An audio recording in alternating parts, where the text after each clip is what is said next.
everybody. Tim Danko getting in under the wire. I love it. It's like a Cody Garbrandt knockout. He just comes in and makes everything better. I just described you as the Cody Garbrandt knockout. Which one? He's had lots of knockout. I'm gonna keep this poof in my hair. I'm looking at it, and I'm not gonna mess with it. Yeah, I went with the art teacher today, kind of a split down the side here, and it poofs a little bit here too. So I get it. I understand, sir. I think we would be fantastic substitute teachers, I think. Yeah, I think I would be a great, I'm going to connect with the kids, man. No, I think I'd be that guy. I mean, listen, you don't want me here today, right? You don't want me to actually try to teach you something because you're just going to laugh at me, and I probably teach it wrong to you. And I'm hungover, so this works out for both of us. We're just going to hang. We're going to watch Glory today. I knew the substitute really had nothing when they put on videotaped History Channel documentaries. That was always always a VHS of the Civil War and you, that kind of shit. And then they would just pop Pepto-Bismol all day.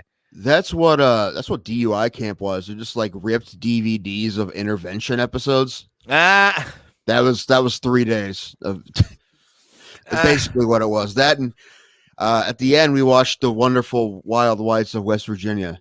Oh, I love that documentary. All right. Yeah. Oh, it's one of my favorites, dude. I love that documentary. It's so fucking good. It is great, but it's the same time. Also, I mean, I know some people they remind me of people I know. That's a deep West Virginia family, but also I'm close to Southern Ohio. I guess pretty much becomes West Virginia.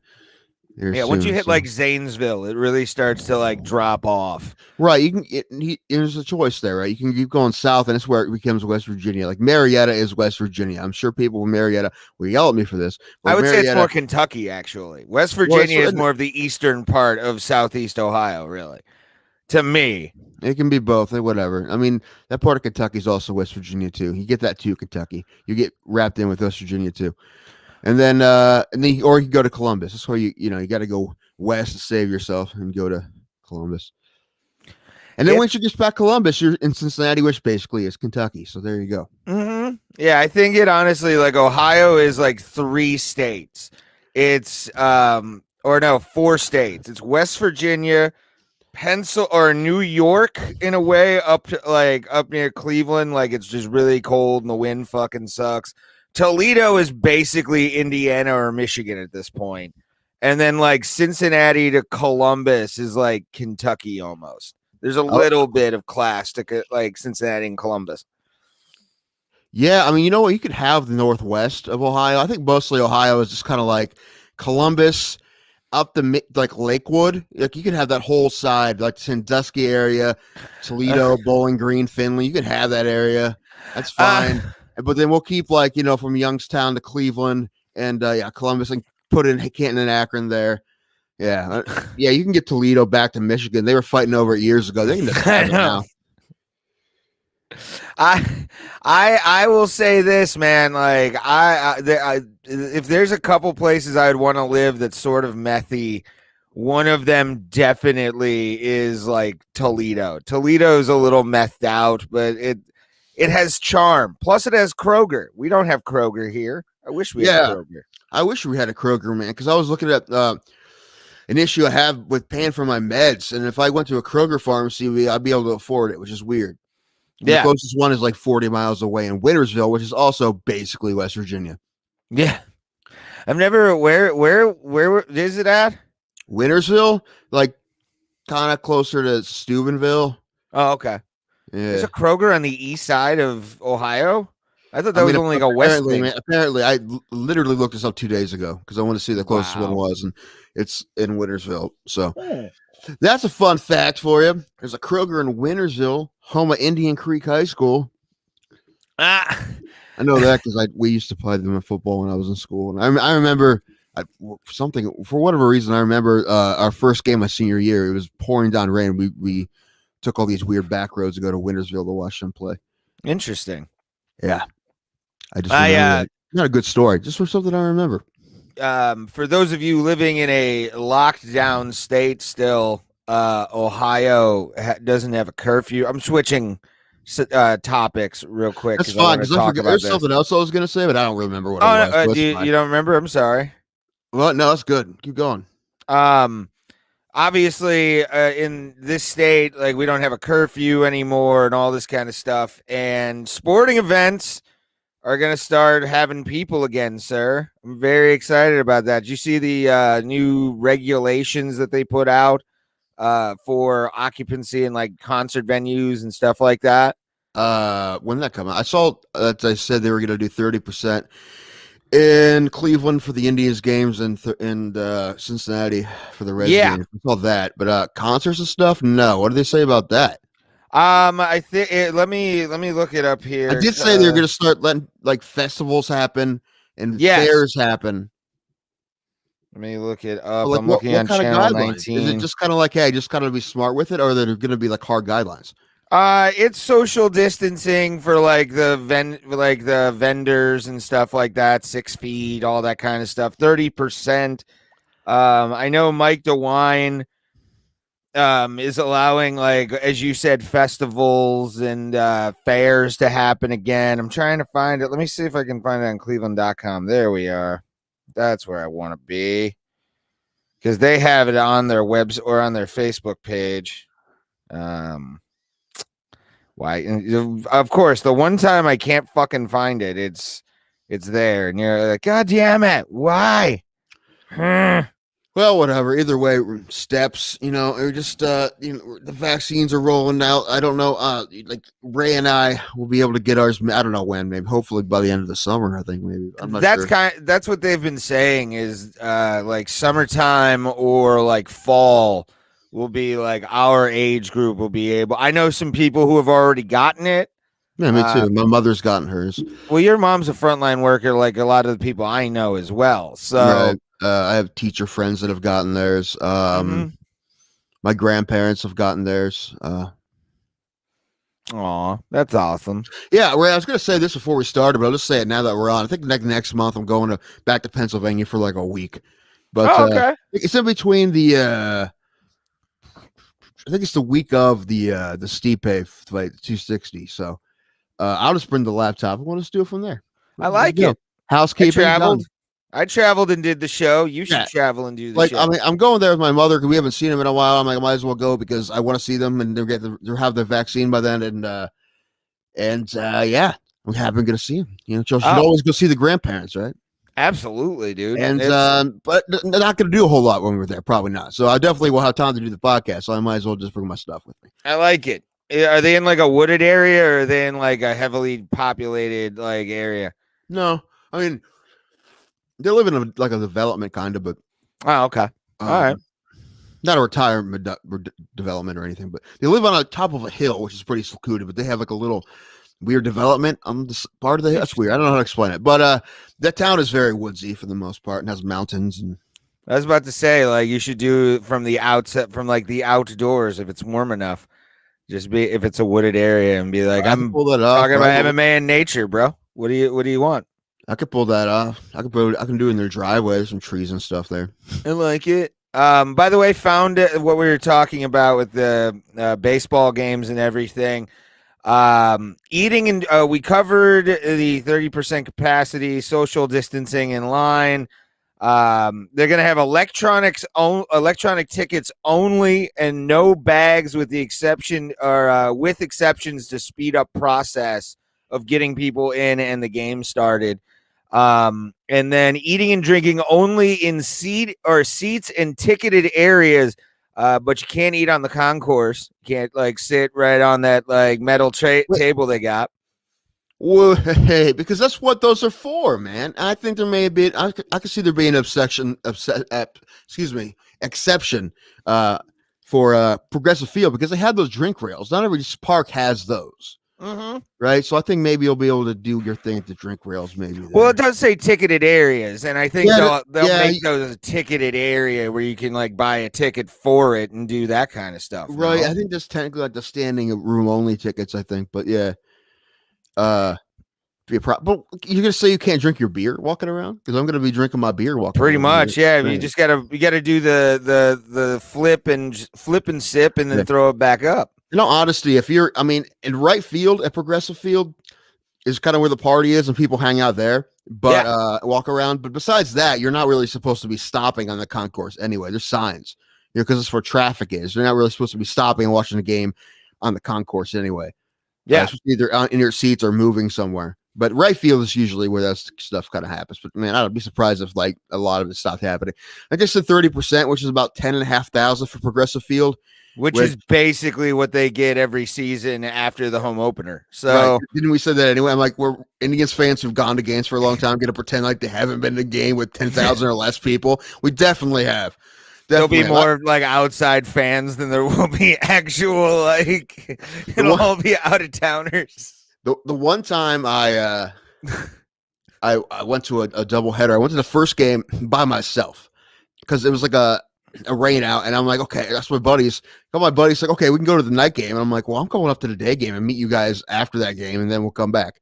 But anyway, that game had, man, they said 10,000, but dude, there was not 10,000 people. It was a weekday day game. Yeah, it was like 4,000, man. There's nobody there, but I had great seats and they were really cheap. It was back when they were winning too much. It's 2012 where they started winning again. That's before Tito came, I believe. I think Tito came into 13. So they, yeah, it was like $20, and I was down the third base side at right field. It's awesome, awesome. I had a whole row to myself. I remember as a kid, I mean that like at my senior year of high school, this guy I knew and I went to a Pittsburgh Pirates game on spring break. Like my dad gave us like $150. And this is like 2007. So that's still like a decent amount of money at a baseball game. Mm-hmm. And it had to be 2,000 people at PNC Park. And it was like 2 days after the home opener or the first home opener. Mm-hmm. And just nothing. It was so we had, like you said, we were in the bleachers of PNC Park, and if you've never been in the bleachers of PNC Park, like you said, that's basically where like all the animals like go and just get drunk. It's left field. It's right in that short little lipped wall that they have where the scoreboard is. Mm-hmm. And that is a fucking party during the summer. I love just being in the like energy of the bleachers if I'm not sitting in it kind of thing. Mm-hmm. And I just remember like, yeah, we had our own section of bleacher that we were just like chilling. I dropped a ball thrown to me by Jason Bay. Oh, how dare you. Jason Bay, that's a name. Yeah, man. Jason Bay was our right fielder at the time, or left fielder. And yeah, he threw a ball to me, knocked it off, and then I think it went to a kid. How long as it went to a kid? Yeah, I think it was his dad and picked it up, and I've never sat in all the games I've gone to at Progressive Field. I have not sat in the bleachers ever. Really? And I don't care to either. Like really? I don't like bleacher seats. Period. Like they're not uncomfortable. I mean, now playoffs. At playoffs, I'll take whatever I can get. Also, I like being able to look at our giant scoreboard, the biggest scoreboard in baseball, and you can't see it if it's behind you. I don't want to be doing this the whole time, breaking my neck. You know. Why are you looking at the scoreboard? Just everything. The stats are up there, right? Lineups up there. Who gives a shit about the stats if you're in the bleachers? They put good stuff up there to say what this guy's career, stuff they put on TV, what his career average against his pitcher is, all that stuff. You just click up there quick. You're like, oh, all right, cool, that's neat, and boom, back to the game, real quick. But guess what? I can't do it. I can't turn my head if I'm looking up there and I'm looking at John Adams. Now I go chill with John Adams. I do that. I get a picture. What are they gonna do? Are they gonna keep him when they do the name change? They better. I'm not a Cleveland sports fan by any stretch, but there are traditions you keep, sir. Mm-hmm. And that I would assume guy in the stadium, and you hear that drum. I like that shit. What if this would take a dark turn if it just headed up to being like a super hardcore conservative and is just angry about the name change, so I won't come back? I don't know if that's true. I'm the complete opposite. I don't know anything about the politics of John Adams. If you don't know who John Adams is, he's the guy who plays the drum at the Indians game. He's been doing it for 1 million years. Yeah. as I think he started doing it in the 70s or 80s, I mean, it was something like definitely that. at the old stadium, I think. Yeah, I was at Municipal probably, but I always loved. And even when I was a kid, my dad would do the tradition. I don't know if your parents ever did this with you, take you out of school on opening day and go downtown. And then, and ironically, I'll bring this up. My mom worked for the Cleveland Lumberjacks at the time in the 90s, and there would be the Cleveland Lumberjacks game right after the Cleveland home opener against Chicago, usually when I would go. And then we would go to both games, but we were always in the bleachers for opening day. My dad always got those. It was so much fun. I remember it was one of the first times I ever flirted with a woman. I say woman, she was way older than I was. And I was kind of like, oh my God, hot older woman. I don't know what happened, but it just what ended up where I was like sitting in her lap the entire game. I remember that vividly. She loved me. I don't know. And then her and her brother went to the Jacks game afterwards, and like met us at our section and shit. Like they were awesome people. I forget their names, but if you remember sitting with a like 7-year-old in the bleachers next to his dad and like his uncles, at a Cleveland Indians home opener against the Chicago White Sox. Albert Bell, by the way, was on the White Sox at the time, and I think Tommy had just left and went to Chicago, if I remember correctly. Like everybody moved west pretty much from the 95, 97 teams. But yeah, it was fun, man. Like that's a hilarious moment in my life. Like just trying to mac on an older broad at a fucking Indians game. Yeah, it's funny. Like half the story you didn't tell us how old you were. I was like, I had to have been like 8, no, this is maybe a kid 9. thing. I think this was like 19-year-old Ray trying to get some cougars. Oh no, 19-year-old Ray had way less confidence than young, like elementary school into like middle school high clack. Like the middle school is when I went into my shell a lot, and really didn't come out until like 25. That makes sense. Middle school was terrible. I mean, I can't It even was talk. awful. Yeah, Same with high school. I went to one opening day, and I was young, but I was at a high school. I might have been like 19 or 20. Okay. I took my young cousin who I haven't seen in a long time. I took him with me because I didn't have anybody else to go with. He's the only person that could find who wanted to go. But they played Chicago as well as they did a lot. Every year. And Jim Tomey plays for Chicago at the time, and Cece Sabathia was pitching for us.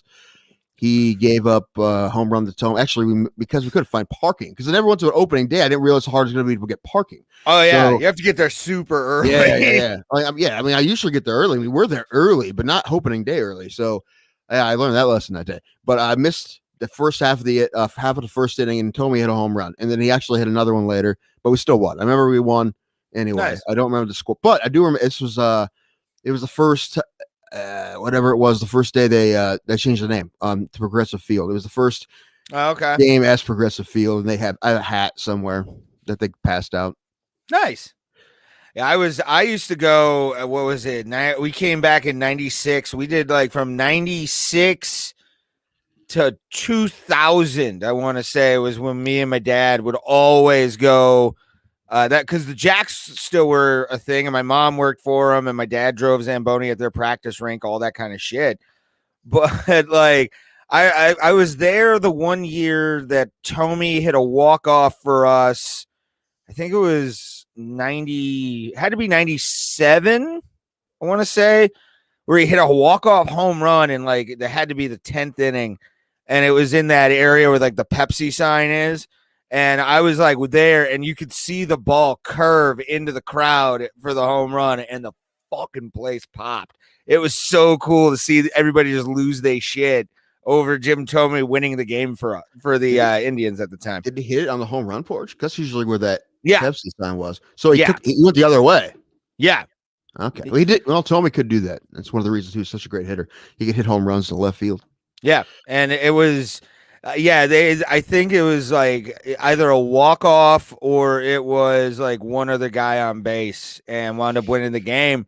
That's it was great, cool, man. man. You It can was see fun. a great close game. That's awesome. You know, you just it's a crapshoot, right? You hope you look. Oh God. If you can, you Well, want if to. you're If a you knew Pirates there was a fan, good it's just basically right, betting on.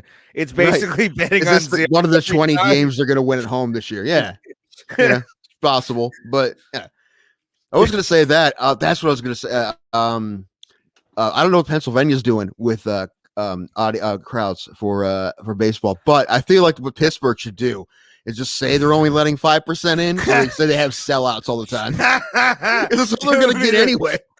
This is the longest running, yeah, longest running sellout crowd in I know the crowd of Pittsburgh 28 Pirates history. screaming 2,800 fans. Oh God, they wouldn't even get that much. They'll probably get me. I honestly think that will happen, especially if the Indians are playing well. There'll be more Indians fans at PNC Park than.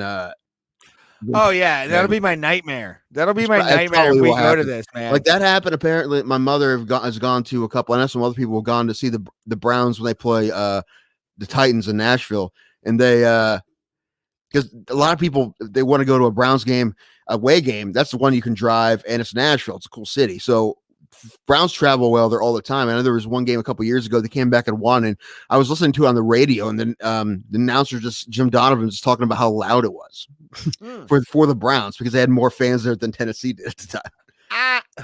So that's cool. And yeah, that was also one of the time I was in. The only time I've been to Nashville was during the Indians playoffs, and it was also when the Browns were playing. I wasn't going to the game; I just happened to be down there then, and there. then, and me and my buddy and Dwayne Duke. I told you this before. I think we were at a bar full of Indians fans watching the Indians playing the ALCS. It was kind of nuts. It was in Nashville. Yeah, you've told that story before. Yeah, and I tweeted about it, and they wanted pictures, but I wasn't very good at picking pictures. They deserve good pictures of that. I didn't take good pictures for them. Shout out, by the way, to Dwayne. I believe he's got the vid too, so hopefully. Yeah, he's okay. I messaged him the other day. Make sure he's all right, but he never messaged me back. That's okay. He's posted on the Facebook. He should be all right. Yeah. So speedy recovery, sir. Yeah. Either way, I'm excited to go to games this year. I hope it happens. dude. You know, I'm definitely going. Like I'm. It's happening. I'm going to games. I mean, this is also a reason why I'm getting a vaccine. Like concert venues are going to start opening up again. Mm-hmm. And I want to be able to, because I love concerts. I love concerts more than I love pro wrestling shows and MMA events. Like I love them to death, and I can't wait to go to pro wrestling shows after I'm vaccinated. It's going to be so much fun. I think the older I get, especially now that I get more and more out of shape every day. So I need like a sit down concert, you know, nice place that I have a seat, you know. Nah, I'll stand and drink all day at like the Broad Shop and all that. Last time I went to a show, I did that. It was a while. I saw Tenacious D. I think it was 2018, so it's been a minute. Yeah, it was a lot of fun. It was awesome. It was just as fun as you think it would be. And the tickets sold out that day, and that's when I made a mistake. I just bought one for myself. I should have bought as many as I could get. I could resell them. Anyway, it was awesome. But yeah, when this opens up, I probably will go to a show. I don't even care about the band that much. Like I just want to go to something. I think like a lot of people are going to be doing that for a while, right? This the first like year that we can do stuff again. I think a lot of people will be going out to stuff a little more often than usual, just because they're grateful. I mean, I will. Oh, I've got my bucket list of concerts I want to go to. Sadly, in April, They Might Be Giants are going to be at the Beachland Ballroom, like near me, and I it's sold out, and they're doing their album Flood in its entirety, and I would love to see that. Oh, I love They Might Be Giants.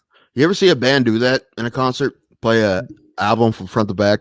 No, actually, before this whole thing happened, I was planning on going to see one of my favorites, which is Flatfoot 56. They're like they're a punk band out of Chicago, and they were gonna do one of their albums that was turning 20 years old in 2020. And they were gonna do that album in its entirety, and it's got so many amazing songs on it. And they just couldn't do it, and it's like fuck. So hopefully that goes around and tickets go on sale, or I can pull some strings and get into that for free. I did once a while back. Now that I think about it, it wasn't like an anniversary thing. It was a brand new album. This is a really crazy flex. It was My Chemical Romance, and they played Ah. the Black Parade from beginning to end. I mean, remember when that album came out? The album was huge, huge, huge, huge. Hey, you know what? Say what you will. That album kicked ass, and the album sold a lot of copies. So you can It's say what that you want, man. album, and this is not You this can is be a not hater, like man. I'm not much of a music hater anymore, man. You can like whatever you like. You even like ICP. I make fun of you for being a juggalo, but I don't care about the yeah, fact but you I like the don't know. music. Juggalo music's fun. It's subjective, yes, but just I can't take My Chemical Well, Romance. you're a terrible person. I And also you hate what 30 people Seconds like. to Mars, but that's just because I don't like Jared Leto. Yeah, I probably wouldn't care to see them in concert either. Mm. Because I mean, But I feel like it's funny if he wasn't Jared Leto, that'd be like a middle of the road band who they yeah, play at the House of Blues, maybe not, maybe smaller, maybe be open like for somebody else Musica in now. Right? Akron. Remember that one big hit they had? Yeah. I mean, they'd be playing smaller venues now than they did when that album came out, right?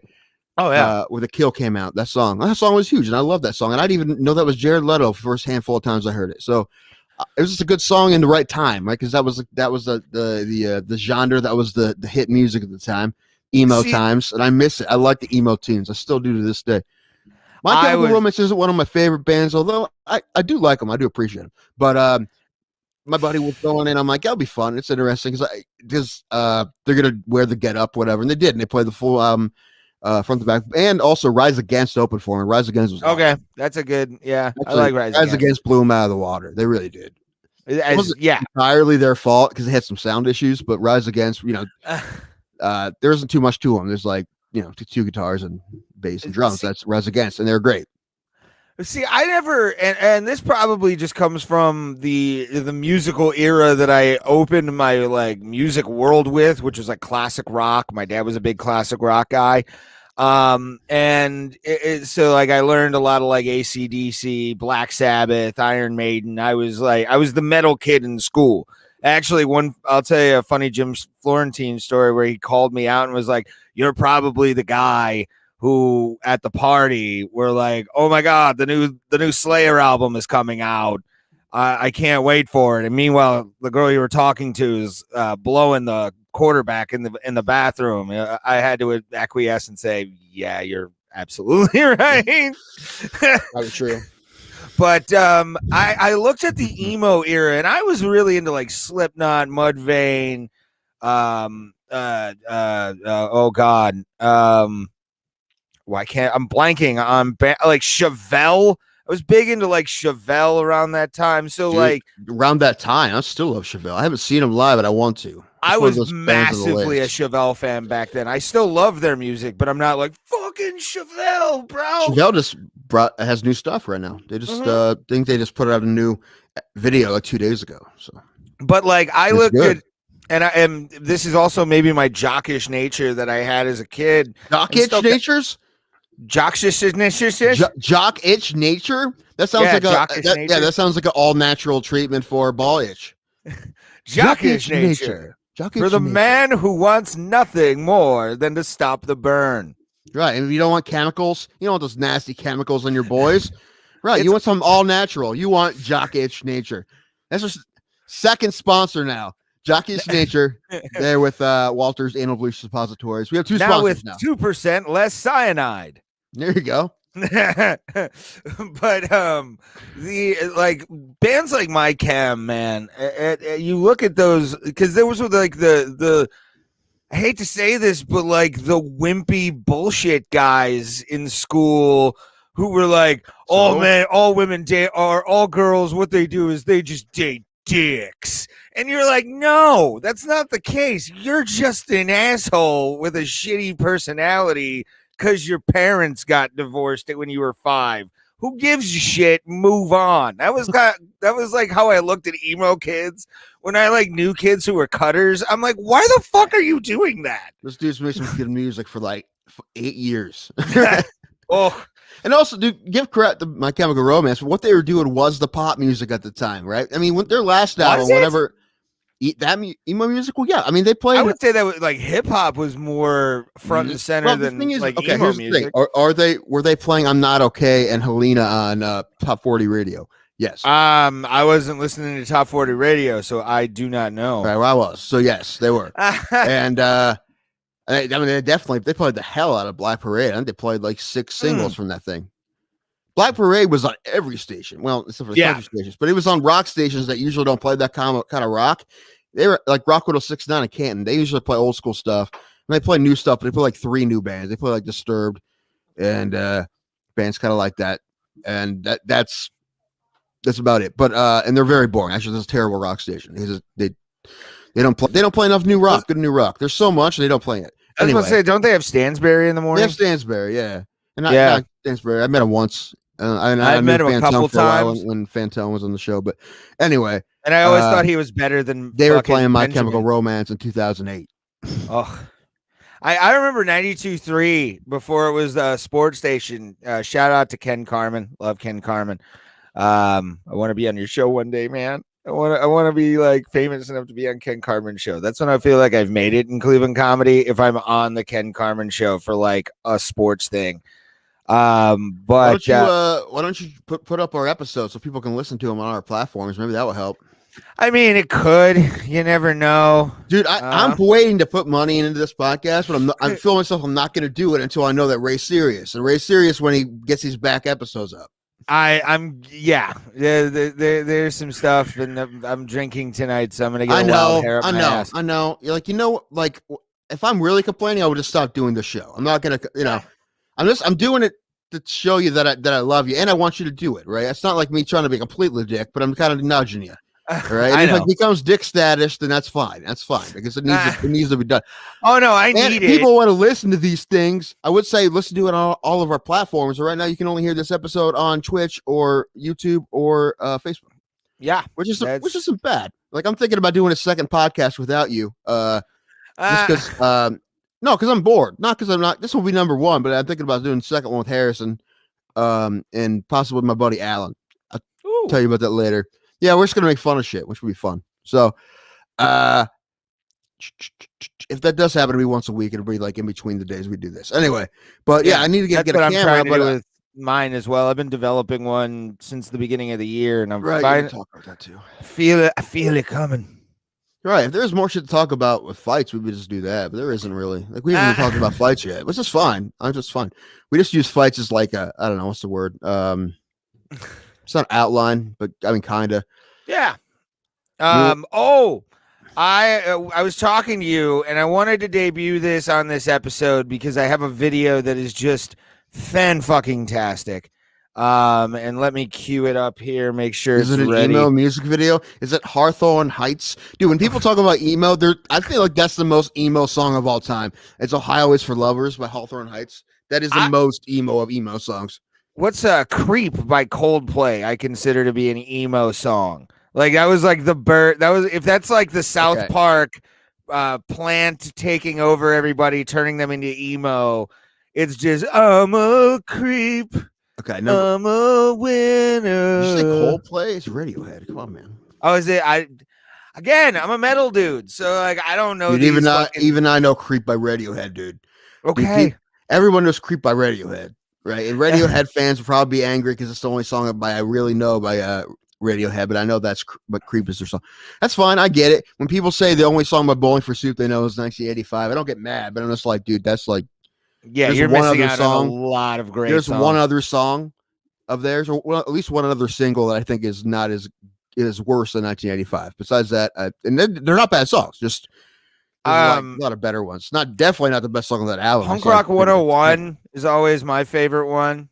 Almost great. Girl the Bad Guys one. Almost is probably my favorite single from them. Almost is really good. It's an awesome song. I love Almost. Do that. But I love most of their songs. The Bitch song was great. That was like one of their first big singles. Their work on Phineas and Ferb. Sir, yeah, sure. Phineas and Herb, yeah, sure. When they were love, what were they? Love Handle, I think is what they called themselves. Oh, they did the theme song. I know that. Yeah, they actually were in an '80s. There, Reddit is still the voice of Chuck E. Cheese on the Chuck E. Cheese commercials. Yeah, that's weird. It's weird because the first time I heard it, I'm like, is that fucking Jared Reddit from Bullet for Soup? I look at the TV and it's like Chuck E. Cheese commercial because he's a very distinctive voice. You hear his voice, it's him. But Yeah, dude, I love that band of death. That's one of the, they were supposed to play last year at the Columbus Zoo, and me and my buddy Alan, who we had in the show, were gonna go, and obviously got canceled. And it's a bummer because we were number one, we were excited to see him again because we used to see him a bunch when we were younger. I've seen him 10 times. It's been like 6 years. And the Columbus Zoo would be great. I'm like, this sounds weird to begin with. Why are they playing at a zoo? Why not? That'd be fun. Why not? Fuck And yeah. They're a really funny band too, and they make jokes and stuff in between their songs, and they're hilarious. Basically, I what love I would do if I also, was in a hasn't rock the band. lead singer gotten like super fat and Yes, the bass yeah. player gotten like skinny? Well, he's lost weight, but he's still big. They're all big. The only one who isn't big is the new bass player because the old bass player left. They have a new young bass player who's tiny. I'm like, you should have got a fat guy. You should have got me to play bass for you. I could probably play Bowling for Soup bass. It was like 4 chords. I could do that.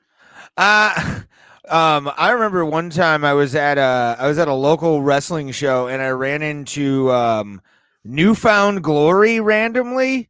Not a fan of them, but all right, keep going. I like some of their songs. Their earlier stuff's really good, and then their covers can be fucking hilarious with the videos that they have. They covered Eye of the Tiger, and it makes me cry. I like the actual Survivor one, but it's more with laughter because they're so goofy in it. They're in like a boxing gym, and he's like getting his ass kicked the entire time, and then does the Rocky comeback.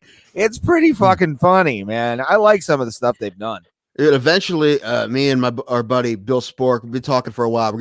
He's working on it. We're gonna do some music together. Yeah, and the music's gonna be serious. It's not gonna be like comics. It's not gonna be comics. It's gonna be legitimately serious music. However, I probably will do a music video for one of the songs we do just for fun. And that video, there's no matter what the song's about, it can't be serious because if I did a video and I was trying to be cool and serious in a music video, I'd make fun of myself. Like that would just be so corny. It would look so bad. So I'd have to do like a Foo Fighters type, right? Like the video's hilarious, but the song's serious. Yeah, like the Foo Fighters. Yeah, I'd have to pull one of those. I think though the comedy would be in the seriousness. Just like you put the serious guy in the most ridiculous, like I just go full Scott Stapp and just when dreaming. I'm scared. Yeah, it's just as over the top as possible. That'd be another way to be fun. But that's also being funny on purpose. It's just making it seem like I'm being super serious and the most over. Like I'm in a pond. Like there's that one video where, oh man, where are they? Are they in France or something? And they're in that channel and they're playing a guitar solo and they're in the water. No, you're thinking of Venice, Italy, when they were in the canal. Yeah, Venice. Yeah. What song is that? It's I can't remember. My favorite one was the fact they tried to get in on the 90s wind craze in videos, and Scott Stapp's like white shirt open, like R. Kelly singing I Believe I Can Fly, and he's just like, yeah, I'm Scott Stapp and I'm gonna get my dick that sucked. may be better depending on what kind of tune it is. Like if there's like a big anthemy chorus, I'm just gonna be that me like in a pond, always but never breaking character, always in serious face, and me like on a top of a mountain or a hill, and it's Ohio, a hill with a big wind machine, or the biggest fan I can find. Your hands just like clasped like this the entire time, like I am an artist. Me singing while I'm reading like a Bible to children, but I'm looking up the camera and singing the lyrics. Oh yeah, actually, I have a prop for you too. You can wear this just like randomly on a time. This lovely gas mask. Yeah, and it's some kind of weird political statement I'm making. You're holding a sign. I don't know what. Something. I just find like whatever, like a junkyard or ruins, and I'm just holding some kind of sign that says "Make love, not war" or something. It's just.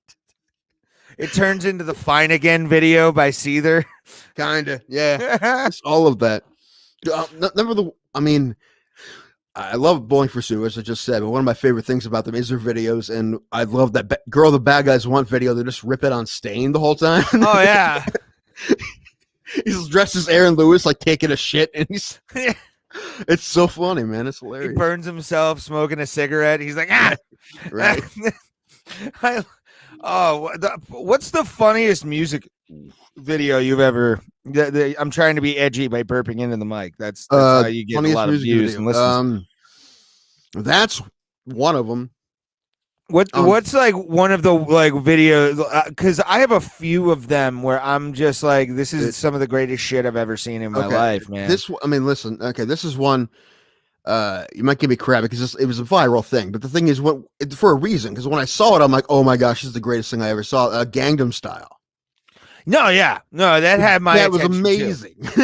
First time I saw that, I'm like, this is the greatest thing I've ever seen in my life, and it still is fun. I haven't seen it in a long time. I might watch the video later.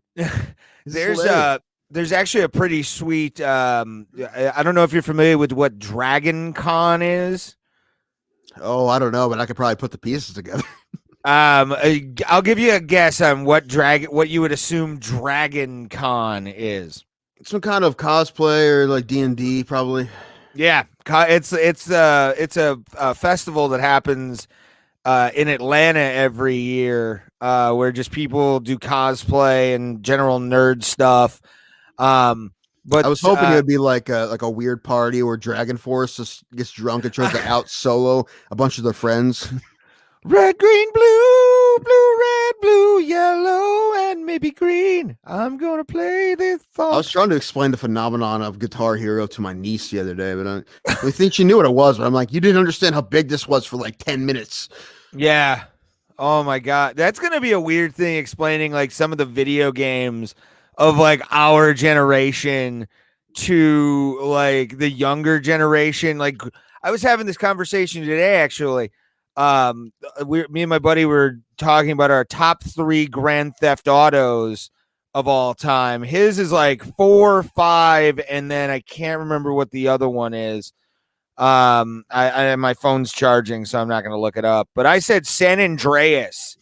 It was like my favorite Grand Theft Auto. Explaining to people what like early Grand Theft Autos looked like and like how they played is going to be a difficult task regardless, because you'd be like, no, there was a black guy named CJ that you played. And there was a controversy about the fact that like in GTA 4 and 3 and Vice City, you couldn't swim, but because it was a black guy, he had to learn how to swim because he couldn't have that stereotype.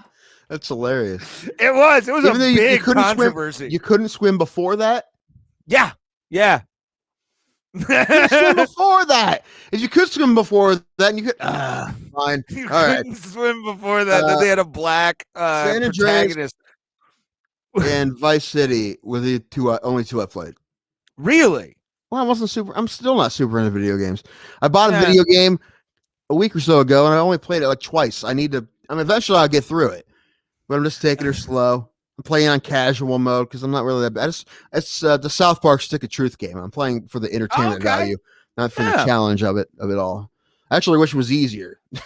You should also buy the Fractured Butthole because it's that's next. Like Stick of Truth is first, and then I'll get the other one. You can fight Morgan Freeman at one point. Don't tell me about it, man. That's all I'm gonna say. Okay, he's like a god level character in that game. That's pretty great. Yeah. Yeah. No, I mean I probably have like 12 hours left in this game. So okay. But not very far at all. I was always big into like Grand Theft Auto as a kid, man. Like I actually had my parents at one point when I think it was Grand Theft Auto San Andreas. I had to get my dad to okay me buying the game because I had the money. And I was like, I'm gonna put a down payment on this like immediately and just buy it off and then get it the day before it comes out. And like looking back on it, like it's one reason why I liked my parents is like they would allow me at like Hollywood Video to like rent one reason like all the M-rated video games, the R-rated stuff when I was like under 17. I got the go ahead at like 14. I had to. Like I said, I got carded for Stick of Truth. Did you? Yeah, I mean you have to be, right? And also, I didn't have my mask on, right? I mean, if you don't see the beard or anything, yeah. So I had that at the airport. I'm getting carded a lot more than in mask times, so I'm cool with that. You just want to feel young. I had to go to the mall for it. I haven't gone to the mall in a very long time. And I felt like that South Park episode where they go to the mall and there's like, everyone's like a weird creature because they've been in there forever. They're a golem. They're all just a mall full of golems. But there's also one by our Walmarts, and I went to that one first. And he's like, we don't really have anything out. You know what you're looking for? And I'm like, yeah, this. And he's like, well, we don't have one. Mall has one. So I went to the mall and That was closing. So I got a discount, man. I only paid like $14 for it. So I mean, it's used. I wanted a used copy anyway. I Nice. was going to pay full price for it, but $14. It's good because I was looking online and they're actually more expensive than that. So go to your stores, people. Don't forget there are stores out there.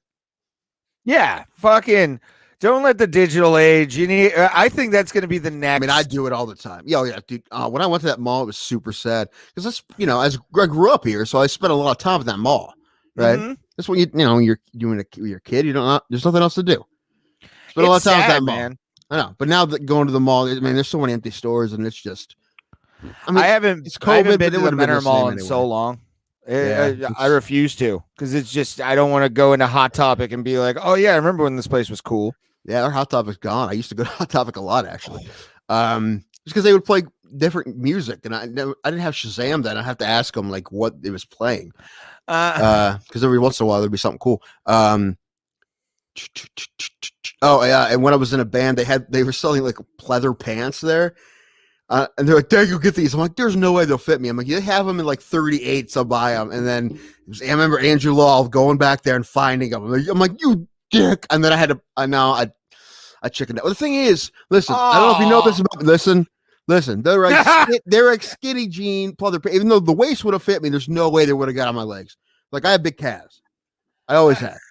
So there's no way those things would have there's no way they could have got on my legs. It looks like you're stuffing Christmas hams up in your pants. Yeah, like I try to put on my buddy's skinny jeans when I had a skinnier waist when I could wear like 32s, right? Back in the day, there was a time, right? And my buddy has the same waist, and he wear skinny jeans. I couldn't put them on because I have giant calves, which is cool. I'm not complaining about that. I have man calves. Wait till you see that fight when we finally get that video of my fight, man. Look at my legs. Man, I've got very much like John Jones calves. If I can really that not like me, tight, small on the back, but like the thigh regions like very stiff kind of thing and thick. Like I have big thighs. It's like I'm built like a black chick in 1992. Just thighs for days. Listen, I think that me and Macy Barber should have a child together. All right. Because they would have the biggest, most muscular, insane legs ever. It'd just be all legs. That thing would be able to lift the house. Something tells me in 6 months she would leave you, and you'd be the one trying to say goodbye and choking. I did not say we should be together. I said we should have a baby together, a science baby. She's fighting, so harvest, right? I'll do my thing into the cup. We get a surrogate, right? We make that thing like a soup. I can't. You know what, dude? I'm surprised people aren't doing that shit. All right, Timmy the Greek. No, listen. Did you see like super athletes getting together with another super athlete and like, hey, let's make a super athlete baby, even though we're not together, and let's get a circle. How come this hasn't happened? And you say there's things close to that, sir. Jimmy the Greek lost his shit for more than that. But what? Oh, dude, you know what? I know what you're talking about now, and that never even crossed my mind. I'm talking about it was me. Yeah, because you're a horrible person. I'm just talking about people that are great athletes finding someone else who's a great athlete. Yeah, I mean, it's called the Olympic Village a lot of the time. I know, right? It's funny. It's funny. At the Australian Open, like they some people. Everyone had to quarantine for I think 14 days, and they couldn't leave their room but like 5 hours a day. But there was 3 planes worth of players, and one of them was Jennifer Brady, who made the women's final. Most of them didn't do so well. They had to be tight quarantine. They wouldn't let them leave their room at all because someone on the flight had COVID, so they couldn't leave at all. And there was one player, I forget who it was, but he said, "My girlfriend's here. I can't see her. She's 6 floors down." Right? They couldn't see anybody. Aww. So my thought was the Olympic Village, they're passing out hundreds of thousands of condoms. The Australian Open are passing out hundreds of thousands of Kleenex. Hey, everybody. Thanks, everybody. Man, it's Tim Danko. Have a good night, everybody. I started trolling people on Dominic Cruz's Facebook. I told you about this last night. Yeah, I saw a little bit of it, not much of it. Let's talk about that. So Dominic Cruz said that he has no ego, which is pretty funny. I like Dominic Cruz, but he also said to this day he thinks he didn't lose to Henry Cejudo.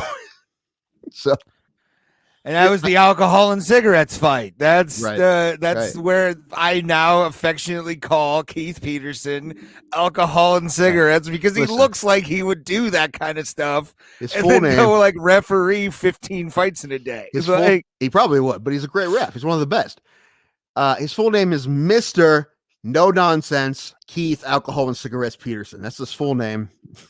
I like it. That'll be our new thing every time we talk about him. Okay. Mr. No Nonsense, Keith Alcohol and Cigarettes Peterson. We love you. Mm-hmm. You're one of our heroes, and the way you clapped back at Dominic Cruz, that was hilarious. I loved him before because I feel like if I had to pick one UFC or MMA ref to be in a fight with me to the death, it'd be Keith Peterson because I'm pretty sure he has a knife somewhere on his person at all times. He fights dirty. He makes it quick. He makes it quick. Also, there's a great Mark Goddard video that came out a few days ago. I haven't seen that, but I saw that it came out. What was that about? It was myths about reffing. He just pretty much talks about reffing. It's like 10 minutes and we have questions. To watch we'll watch that and talk about it in the next episode. Watch it. It's good. I watched it. It's pretty good. But what I loved about the post that we're talking about with Dominic Cruz, who, again, I'm not saying Dominic Cruz is a terrible fighter, none of that stuff. I just commented that, saying that somebody's fucked up on alcohol and cigarettes, there's just no ego whatsoever in that. Right. And the hate I got from like 7 or 8 people in the comments calling me somebody who doesn't know what they're talking about. Just super dick rider fans, dude. Like, that's not even like doesn't know what you're talking. That has nothing to do with like MMA. It just happens to do. It's about man. One of these days I'll learn how to talk, right? Well, that'll come with time. You'd hope so. That's why we keep putting these reps in. No matter even if no one listens. What was I going to say? Oh, that has nothing to do with like your knowledge of MMA. I just mean what it has to do with is him being him being a dick and saying dumb stuff, right? I mean, set it up. It's so he said that. I have the article right here against Henry Cejudo. Now he's saying because he's fighting in the prelims that he doesn't care because he doesn't have any ego at all. And Ray is saying, "Really, you don't have any ego? You're blaming a ref for your loss." Is the quote, by the way. Yeah. I am not really attached to my ego. Bullshit, Dominic. Mm-hmm. Bullshit. I love Dominic Cruz. His insight is fantastic, by the way, on MMA. He's so smart. Like, what I love what he was saying, because it's the first time I really heard a fighter say it, that he said that fighting, he's like, it's weird. It was during a fight. He said, it's going to sound weird, but it's intimate because you feel something with your opponent. And that's, one time, I know I don't know that much, but that's what I felt. That's why I hugged the dude afterwards, or I felt like I hugged the dude afterwards. Cause like you could feel the dude. You feel the dude, his heart and his soul. And that sounds weird. It does. But the thing is, you're fighting somebody, you get him in a bad spot and you hear him fighting back at you. Right. Yeah. And the opposite. You're like, dude, you feel that guy. You feel that. So when he said that, I'm like, yes, that makes sense. Even for someone like me who's only fought once, I'm sure. So someone who's like Dominic Cruz, who's been the best in the world, and fought the best in the world, then yeah, if he says it, then it's true. I agree. I mean, there's been, I played a very physical sport in hockey, and the one thing you do is shake hands afterwards, regardless, because you all have gone through a fucking violent moment in your life where you're like, oh fuck, I just got my head rung in for like the 3rd time this game. Right. Good time, but. I mean, and Mitch, even like you brought it up with that, it makes so much more sense, like why they hug and everything like that. Yeah, that never aired. So that's your buddy, PXD. Yeah, we'll have to have him on again, talk about it because when the article comes out, he said he'll send it to us. So or the paper. I'm excited to read it. But apparently they did a study about why fighters hug afterwards, and it's like a lot of things is evolutionary. Apparently, it's a primal thing. So it's it makes sense. I mean, I didn't say this to him, but I know the reason I did it, and it's what he's saying is I'm sure is true too. And I don't remember exactly what he said, but like I said, it's evolutionary. But why I wanted to is because I'm like, dude, I felt that dude fight. Like I could feel his heart fighting because I got him in bad spots. He kept fighting. He got me in bad spots. I kept fighting until I ran out of steam. Right. So hell yeah. It's absolutely mutual respect after all the shit talking is over. Yeah, dude. like that guy can, like, I mean, yeah, he could absolutely. There's guys I could have fought that I would have beat for sure because I could have got him in a bad spot. They would have folded and stopped really fighting. So that kid didn't. He fought if hard I ever fight, that's what me. I want out of my first opponent. Oh, me Just too, give up. for sure, for sure. That's like the guy you matched me up with the first fight. I was thinking about taking another one, but that year I was doing a lot in stand up, and I think about it, I kind of wish I would have done one more, but I'm never gonna do one again. Like I don't need to get punched in the head again, and I'm terrible shape. But besides that, just don't need to get punched in the head again. Yeah. But I was thinking about doing one. He's like, if I match you up with this guy after the fight, people are gonna ask me why I matched you up with this guy. You'll beat him so bad. I'm like, I don't think I'll be able to beat anybody that bad, buddy. But I like the fact that you say that. I'm like, I have a feeling it's gonna be ego boost. It's gonna be closer than you think it is, because I really don't think I could beat up anybody that bad. But unless there's something wrong with him. But actually, like I met the guy before, I knew who he was. He looked ripped, but apparently he didn't know anything. So I'm like, I would love to fight a guy like that because he looks tougher than me. I could beat him. Awesome, yes. But he wouldn't take the fight. Never did take a fight. So. But getting back to the Dominic Cruz thing, I love some of the comments that I got on my thing, and I'll read the verbatim of what I typed while I was high and drunk on my friend's couch. And it was, I mean, he did accuse a ref of being fucked up on alcohol and cigarettes during a fight he lost. So, I mean, there's no ego. Underneath that, the one guy comments, unless the ref was on too much sauce, and he spells 2-T-O. That's always fun. And my response was, Keith Alcohol or Cigarettes Peterson can do whatever the fuck he wants, sir. My next favorite one is the guy commented again and was like, is that what you do on your job? And immediately I fire back, all day, every day, 2-4-7, sir. If you ain't lit, it ain't work. It ain't work. Am I right? Try the veal. And I was just like trolling people. I spelled cereal wrong and serial killer. I spelled it with like the C, like an asshole. And I got a bunch of people roasting me on that. And somebody was like, does that mean he kills Cheerios and Fruit Loops? And my response was, I'm more of a blueberry guy myself. I love the internet, man. Like, so many people are just Greg, shitheads. you know, if you're going to start doing that, you need to do it under our page. You can do that, right? You can put comments under our page. Okay. I think we're that. That would be a definite way to do it. Yeah, do that, because they see it's our podcast and they tune in under hate and give us comments and shit. Yes. Yes, so start doing that, all right? I will. Just make sure if you say something crazy or ridiculous, you put Ray underneath. Or just an R. I'll just put like the comment, no name, no nothing, just direct it right. So I'm gonna have to defend myself the whole time? No, because we will admit who does the commenting, and it'll always, that's like the one thing we have to do, dude.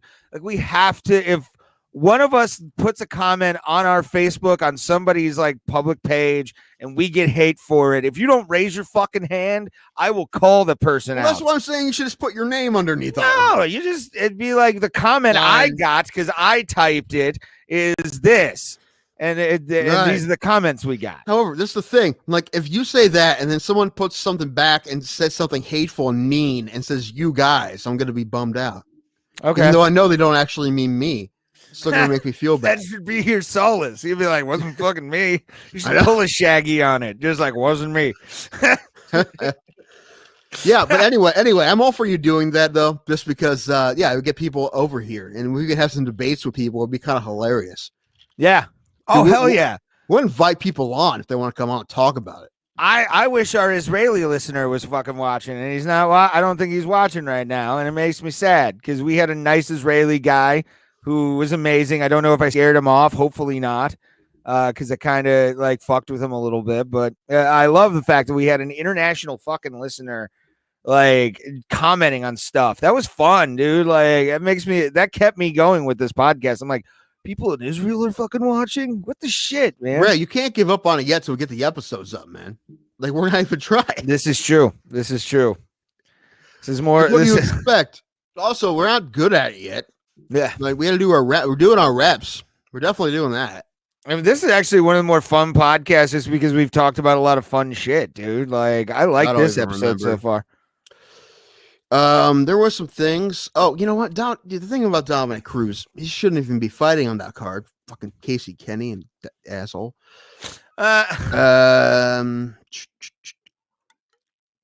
looking at news right now. There isn't a whole lot. I don't remember. Well, actually, here we go. What I was going to do is I was going to bring this up because I was going to do this earlier, and then we went on another tangent. This is important. We have a new segment. Oh, okay. That I'm going to try out. We'll do this. Called Bro, check this out. Check this out, bro. It's and if you want to participate in this, we're going to put it out to anybody watching this. You find any knockout videos, street fights, world star hip hop. If somebody's getting head to pavement, we want to watch it, and we'll watch it on this show. And we'll watch as many as we can, to be honest with you. I mean, because there's so many knockout videos. If you want to see our commentary on it, we are here to do it. And I found this video. Yeah, everybody, knock out your friends and send us a video. That's basically what he said. Well, no, that's a legal ramification. If it's on Facebook or Twitter or anything, hit us up. Our Twitter is Bro Bro Plata, so just DM us any kind of videos of people getting knocked out. As long as it's not you and your friends, we will not watch those. I will actually go through those just to make sure if we ever do start getting people sending videos and stuff, as long as it's from a different Facebook or Twitter page, that's where we'll watch it. Give a shout out as well. Listen, man, if you get knocked out, you have a right to send the video around if you think it's hilarious. Oh, that's true. Yeah, but I don't want it intentionally.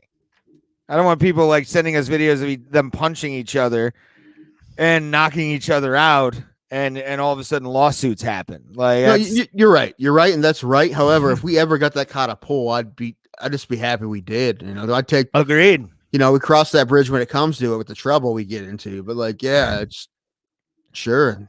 But let me bring this up for Tim to see, because I've got to play it. This is on. I've seen this. Oh, have you? I have. Yeah, we'll see it again. The chisel. Yeah, I sent this to you, but I wanted to play it on the show. This is the genesis of Bro. Check this out. Okay. Just because of how this guy gets knocked out. Chiseled Adonis is who we're getting this from. So shout out to him or her or they. Depending is this for the commentary? Because the commentary is hilarious. I don't want to play the commentary. I want to play because it's funnier than what we would come up with. Is that why? I mean, I don't know. It's pretty hilarious. This is. I did like the Autobots like reference that they did in this. It's hilarious. But like this knockout, I've never seen a knockout this bad in boxing since maybe the 90s, and this is why. He ducks, and good night, nurse. Oh, one more time for effect. Oh, shit. I'm actually surprised it doesn't happen more, right? Because when you're out, you're out. Your body just goes limp. And so you just kind of get lucky if you fall down normally. But this guy fell with his knees forward, right? Just the way he was standing. And then I perfectly, by the way, did this in the and how he just gets hit and falls backwards. It looks like almost, remember Moonwalker, the Michael Jackson video game? I know it exists. I don't know. I never played it. You could bend forward and make like the whole place like explode and kill every bad guy or whatever in the game. More musicians need their own video game. I'll say that right now. Yes. I want the Scott Stapp video game. And it just goes through like the levels are all his music videos with Creed. It's hilarious. It's rhythm based only, and you have to like press up and down at the same time to rip his white shirt open. Yes, right. And you have to like push A or X so many times really fast to walk through the wind. Right? Or like through the waters in Venice. Right? You're Mark Tremonti had to do a guitar solo. Was like it Parappa the Rapper, but with a guitar solo? Wasn't that one well, I just heard with arms wide open? With arms wide open was the one on the mountain with it's a green screen with the mountain and he's no, wait, hold on. Boat in Arms Wide Open? No, he's on a hill or a mountain. And one last breath, he's on like a cliff too, and he falls down the cliff. Shoot. You know what? Maybe My Sacrifice. And maybe I think it's My Sacrifice. That's the one you're thinking of. Yeah. Yeah, I just heard word. Yeah, because it has a great solo. They don't have a lot of solos, but it's like great. If I had just oh wait, no, take it back. That's Arms Wide Open. I'm going nuts. I'm getting my Creed song. My sacrifice. Yeah, that's my favorite Creed song. My sacrifice. Really? My favorite karaoke song. Well, my favorite Creed karaoke song. That was a big professional wrestling or WWE played the fuck out of My Sacrifice for a couple pay-per-views, and then I think a tribute video for either Eddie Guerrero or the late great child killer Chris Benoit, and the Insane Clown Posse song Chris Benoit. But yeah, My Sacrifice was used a lot, son. A lot in the WWE. When you are with me. No, shoot. Yeah, that's right. I'm free. What was I gonna say about myself? I always said this. If I someday I'll start a Creed tribute band. It's gonna be called My Sacrifice. Tribute to Creed. I want to be on stage for My Sacrifice just so it can be like, I just want to say hello. Yeah, get us to get karaoke, man. My sacrifice. I could have been an altar bridge, but I fucked up. This is what? No, he couldn't have. His altar bridge was Creed, except one guy. Anyway, but altar bridge was basically Creed with Miles. Miles Kennedy. Right? Yeah. But that's what I'm saying. He could have been in Alter Bridge, but it would have been known as Creed. I almost said a Miles Davis. That would have been fun too. Marvin, it's your cousin, Robert Barry. Nothing. Yeah, no, I know. Showbomb. I know. Showbomb. Hey, dude, you know what? We've probably been doing a lot. I keep stuttering.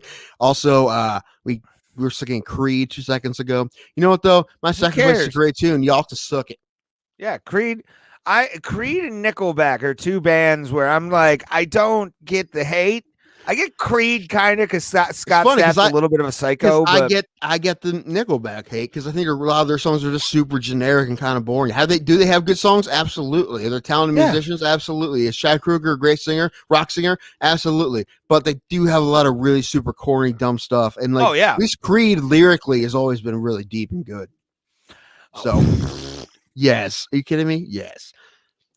When you are with me, I'm free. It's good shit, man. Should have been there. No, the first line of the song, the first single goes courtesan session.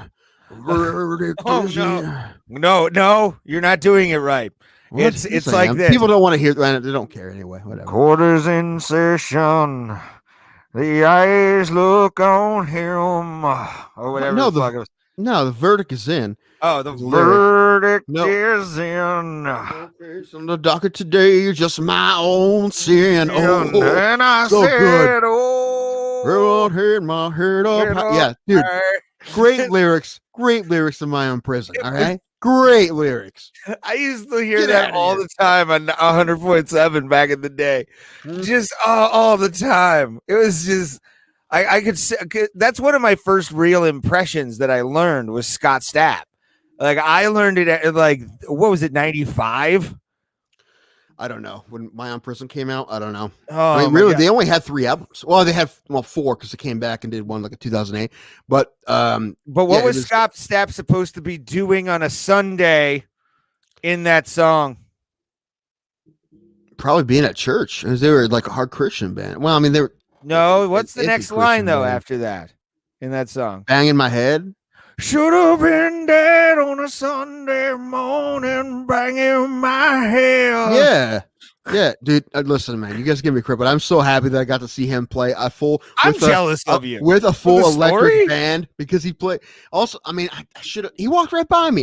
He was just busy. I was busy because I was working as a stagehand, so I got it for free. Shout out Anthony Savat. That was fun, and purposely they gave me a great spot to stand. It was security, quote unquote, even though I didn't do anything. But they purposely gave me a good spot to see the show because they knew And I a was just cool there theater too to see him in the Kent stage. I mean, that's fun, a yeah. And I fucking saw him. dope stage, man. And I saw him the second time he played full band acoustic, which was cool. So I got to hear the songs full band electric and full band acoustic because he played mostly Creed songs. He played a couple of his own songs, but he played mostly Creed songs. So and it was so fun, and he sounded so good. I So bet. he can really sing live. I was there for the sound check too, because I was stationed. And he really can sing live. He's a great. Listen, talk about any crap you want about that dude. Dude has a great rock voice. He really does. And I'm yeah, not it's saying fun. he's not a Even his bad own- singer. Even his own kids make fun of him for, But but he has a fantastic voice, especially for that era of music. He's an amazing singer. You know what the irony of whatever year Human Clay came out, thinking about this, 99, 2000, something like that. I actually, for Easter one year, my parents would buy me like CDs and stuff from like Walmart or Kmart or whatever. My dad would always, this is how you know a good parent, by the way. If like the dad buys you the parental advisory shit and your mom is like, you need to listen to like Creed more. Like that's like that's when you know you have cool parents. When you're like, I may end up an alcoholic at 31, but at least I got to hear Kid Rock's History of Rock Uncensored. Like, thank God for that. It's funny. But I got Creed for Easter one year. That's cool. I probably got CDs for. I think I did get CDs for Easter's too. Couldn't tell you which ones. Maybe Creed. I used to get stacks. I'm pretty man. sure I still have Human Clay somewhere. Oh, I wish I still had Human Clay.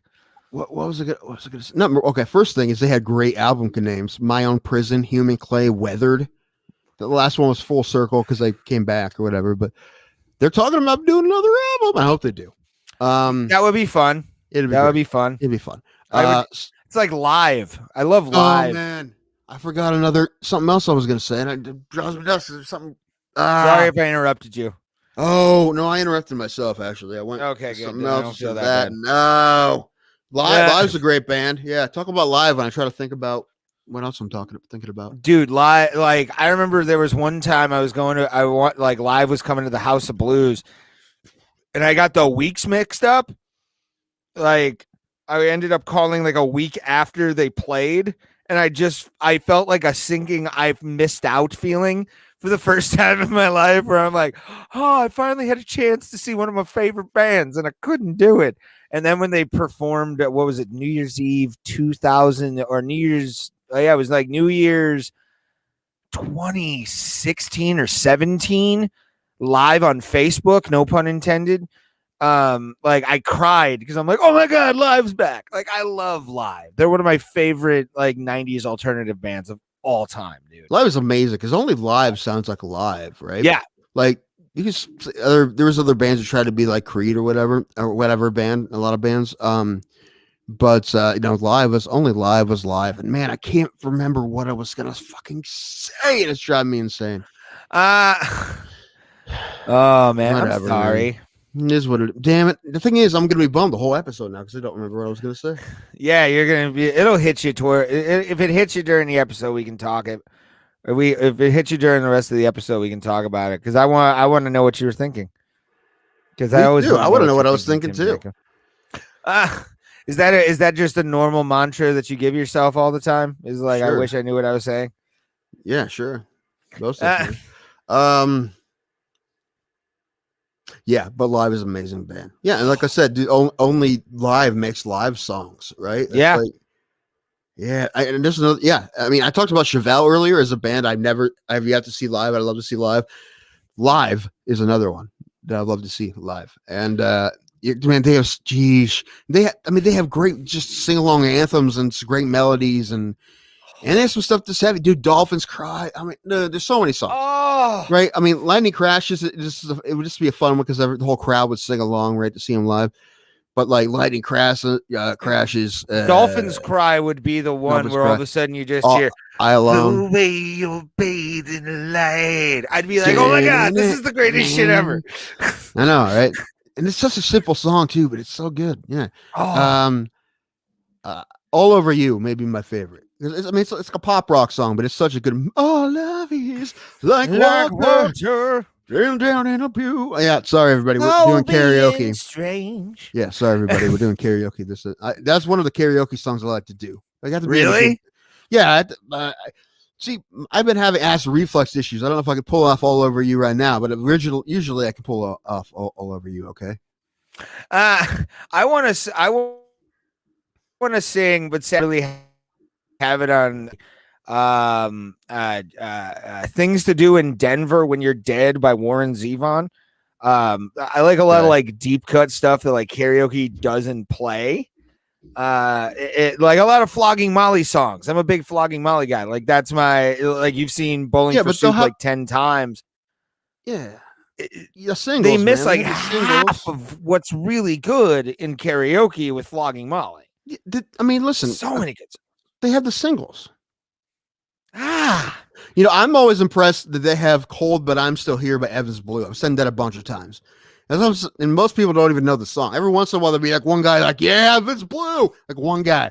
I am an early Evans Blue fan. Like I'm not a big, since the lead singer went away. We talked about this. Kevin Madison's gone terrible. Parabell's been doing what Evans Blue used to do, and they have like 6 albums. They're doing good. They have a lot of good stuff. Check out Parabell. There's a bunch of stuff there you haven't heard. That's good stuff. That was one of those bands that like I remember them being on DirecTV had a music channel called the 101. That's now the Audience channel. Yeah, I remember that. And I remember seeing them perform Cold But I'm Still Here on like their music show that they would do. Those kind of like their like American Bandstand kind of thing. And man, I bought the album. I didn't even know they were Christian rock. I was like, fuck, wait, they are? Rule. I don't think they are, man. I think they fall into because I mean they have a song called "A Cross and a Girl Named Blessed." Bliss. I thought it was Blessed. It's Bliss. Trust me, it's Bliss. I'm gonna look this up. I don't trust you. Yeah, it's a cross and a girl named Bliss, and she has a butterfly on her wrist, but she might as well cut its head off. As the first line. That's like the first song I heard because it was Andrew Law, our buddy Andrew Law. The fighter. What did you say, by the way? A cross and a girl named Bliss. Bliss. I thought so. Is that wrong? I can't see it. Crossing a girl named Blessed, motherfucker. All right, you're right. You're right. You got me. I loved that song. Like I still listen to it if I'm having a depression day. Yeah, like I said, the first time I heard that band, Andrew Law puts it into the CD, and and you hear Kevin Madison's voice, which he's a big dude. He's like built like me, and he has this weird voice. It's like, he wears a butterfly and always, but she might as well cut his head off. I'm like, what? She's letting go convictions to release the ghost inside. That's the thing. Like how deep? No, all of his lyrics are like that. There's like 6 Parabell albums of those lyrics. Like all right, I'm gonna check that out. Yeah, it's great. Everybody check out Parabell. They're great. It's like Flyleaf too. They to this day they still play Evans Blue songs. Also, like they'll throw in a couple Evans. Although they have 6 albums. Like I just saw a video because I looked. They just put a video out. The first time they've ever done this, I think they made a music video for a cover. They did "Blinding Lights" for the weekend. It's pretty good. I want to hear that now. Yeah, it's good. And they and I saw a video on there when I looked them up is of them playing The Pursuit like a year ago before COVID, I guess. Okay, which is on the second album. And it sounds amazing. It sounds great. It sounds good.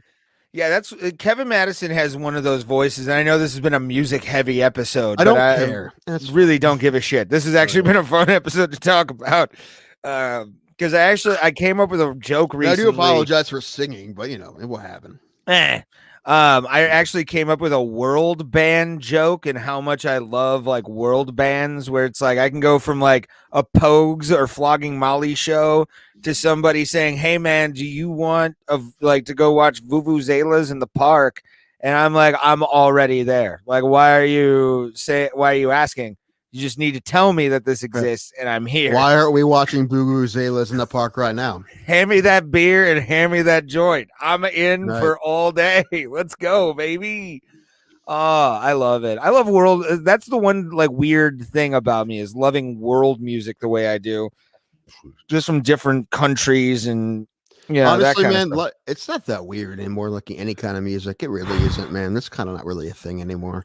I mean, if It you're into used to be, Heilung, it's a maybe, great thing. maybe, but just it's not. Everybody's looking for new stuff, and most people have really eclectic music tastes. I mean, we both do. It's Yeah. like, dude, I love Metal House and Creed and Parabellum. I also love bluegrass. So like even like hardcore, like You need to hardcore, send me like that old school one song, bluegrass. by the way. Again, that you sent me. Dust in the Baggie. Yes, I that will. song is stuck in my head some days where I'm just like Yeah, coming off a hangover, and I'm like, oh, Billy that's Strings. exactly. It's I a great get it, tune. kind of. It's a great tune. Oh, Yeah, that's excuse me. Ugh. Oh, one other cool thing about Parabellum is because they're not that big, they don't play big venues. Like I've seen them at the Carriage House in Louisville. Okay, I saw them like a bar in Bowling Green. really? Yeah. Where else did I see them at all? No, I think I saw them at the Carriage House a couple times, which is a cool place. I played at the Carriage House back in the day. But yeah, they don't play big places at all. That's the one thing, man, that I'm looking really forward to after all this is over. I know we kind of touched on it, but going to like a small ass venue, it's got maybe like 200 people and all of you love the band. That to me is like, I would rather have that than be at, the Rocket Mortgage Field House seeing like AC/DC, because the energy is so good. It's actually a bummer when like your favorite bands like kind of get so big. Do you have to go see them at bigger places? Yeah. Like I'm not one of those people that get mad that they're getting popular. I don't get mad about that, but it's just a bummer that like, man, I used to see these guys with like 50 other people at a small, cool little bar, and I have to see them at like the House of Blues or the bigger place.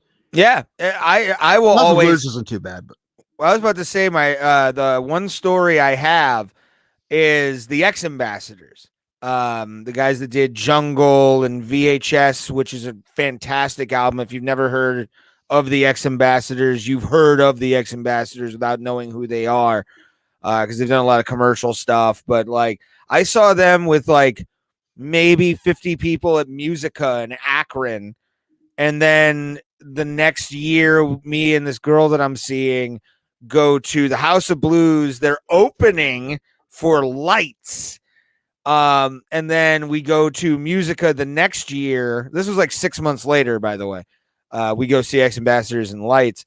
And the next time we go to Musica, the fucking place is packed. And I have to admit, I've never been more angry in my life. The fact that the place has been packed, because like it was all like 13-year-old Lights fans who like watched the Ex-Ambassadors at House of Blues. And you're like, fuck you. Like this is the place to be right now. And I don't need you here, because this is about to be so jamming. Like they're so good live too. The Ex-Ambassadors are one of the best bands I've ever seen live.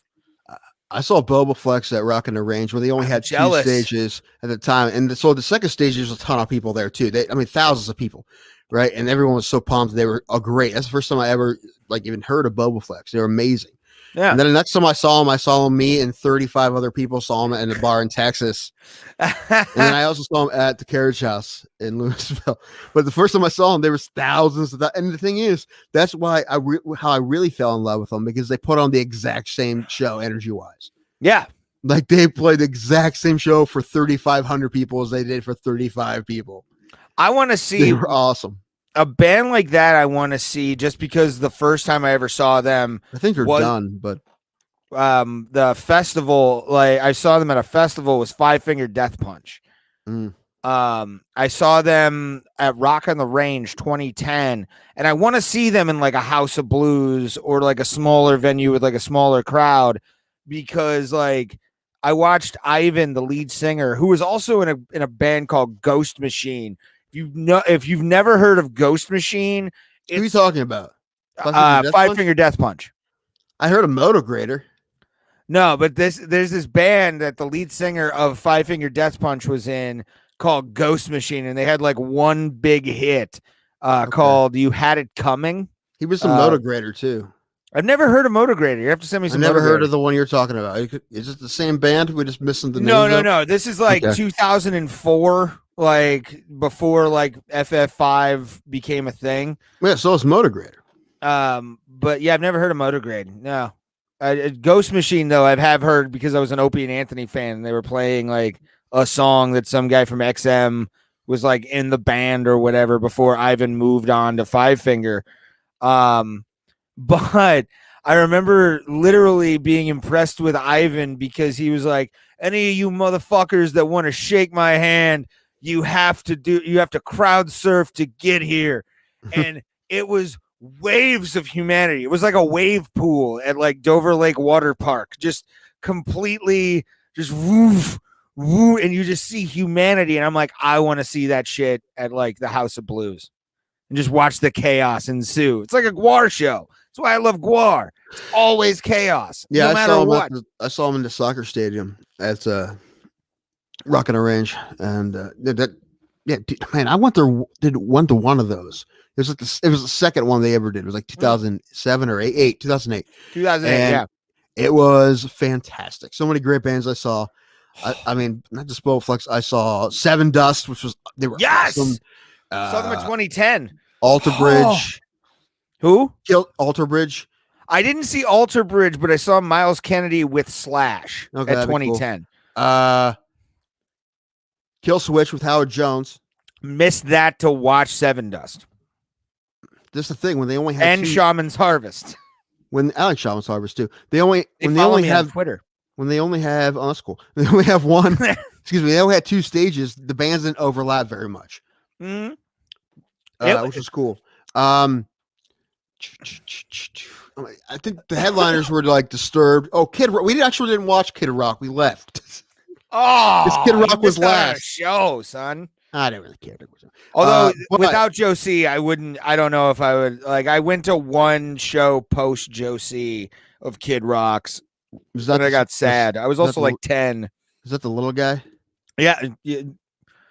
You respect the memory of Joe C, sir. He was he was 3'9", but he had a 10-foot dick. Yeah, I know. I heard that. He had a 10-foot whoop. If you listen to the radio, no, it was like a bell going off when he said 3'9" with a 10-foot dick. But what was really cool, and I'm really happy, I got to see Stone Temple Pilots with Scott Weiland. That's cool. I'm so jealous of you. Yeah, it was pretty awesome. It was pretty great. Oh, they didn't play for like 7 years. That was like the 1 year they did a tour, and that was the first show. And it was great. I'm very happy, especially after he passed. I'm very happy that I got to see them with him. My rock and roll claim to fame is 2 weeks prior to his OD. I got to see the lead singer of Drowning Pool, like the original lineup of Drowning Pool at Ozfest 2002. And then like on MTV, like a week or so later, Kurt Loder was like, Dave King, the lead singer of Drowning Pool, has been found dead of an overdose. And you're like, well, at least I got to see him before he died. Like, shit. I was 13, son. I saw Drowning Pool at that Rock in the Range too, but they had the new guy. They were on mine as well for 2010. Yeah. I left during Bodies because I just couldn't. Yeah, they have a new guy since then. He's okay. Yeah. He's not great. No, I like the second guy's decent. The newest guy isn't the best. Well, the second guy was, I don't know. I heard his voice a lot during WWE SmackDown because they did a theme song for the TV show SmackDown. The one where it's like, and I won't be denied. Again, when you just stop doing karaoke in this episode. Nope. I'm gonna keep doing it. But he was the guy. They had a hit again. They had a pretty decent rock hit with 37 Stitches, right? Yeah, that was Johnny Pool. Yeah, 37 stitches to keep the pain in. No, you're not the only one. No, that one. No, don't remember that one. Yeah, I know that one, sir. That's a pretty good hit. But that was before that guy left. I think he went back to. I'm gonna say Soil. Okay. Yeah, I think Soil was a great band. Yeah, Soil's solid. This has just been music this whole episode. That's fine. I was about to say, do you have a hero of the week, sir? Of the week? No, I have one Monday. I'll have one next month. Oh, that is true. Yeah, we do that Mondays, don't we? Yeah, but I don't have one yet. Well, do you want to get into these fights and kind of make predictions so people can lose money like we did against Ian Heinisch, who just, It's one of the shittiest fighters to ever walk into the octagon, in my opinion. Never gonna like Ian Heinrich after losing $40. All right, hold on. I had a page pulled up because I was going to talk about this. I don't know if this is what I was going to talk about. I don't think it was. It may have been. Who knows? Possibly. I just saw this 44 minutes ago. Zhang Wei Li versus Rose Namajunas title fight targeted for UFC 261. Okay, and that's going to be at the UFC Apex too. I think they're going to Fight Island in the summer. Okay. But that's huge. And then yesterday, I think it was, they announced Valentina and Jessica Andrade for 262.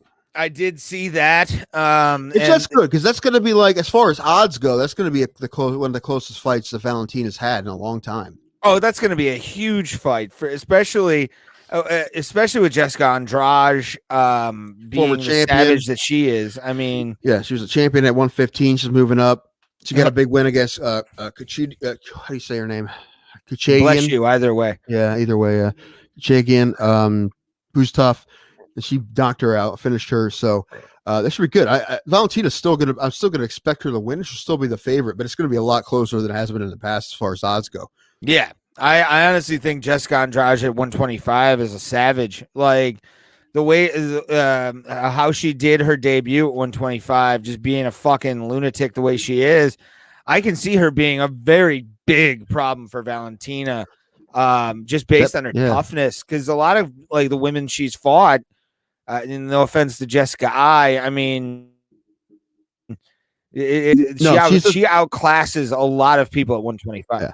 I mean, the last three she fought Chukadians, I say Chukadian,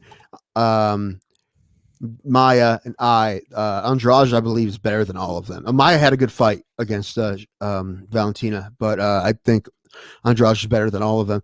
She may be a live underdog depending on what the spread is. I mean, she's like a 3-1 underdog, man.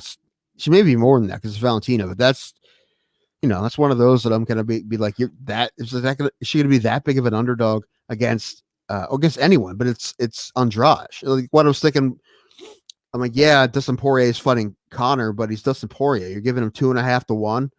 Yeah, really? He's Dustin Poirier. So maybe they got a little bit of the same thing. Although I do expect Valentina to win right now, but who knows? But also, I would definitely bet on Andrade if she was the underdog. I mean, there is a very good chance that she could brain Valentina with a there punch, may be man. An early odds right now, but I don't know. I'm sure they'll change. But finally, Weili Zhang and Rose, because they both look great their last fight. Because talking about Andrade, Rose beat her pretty in a really good fight, and then the fight of the year last year, in my opinion, was when Zhang versus Joanna. Yeah.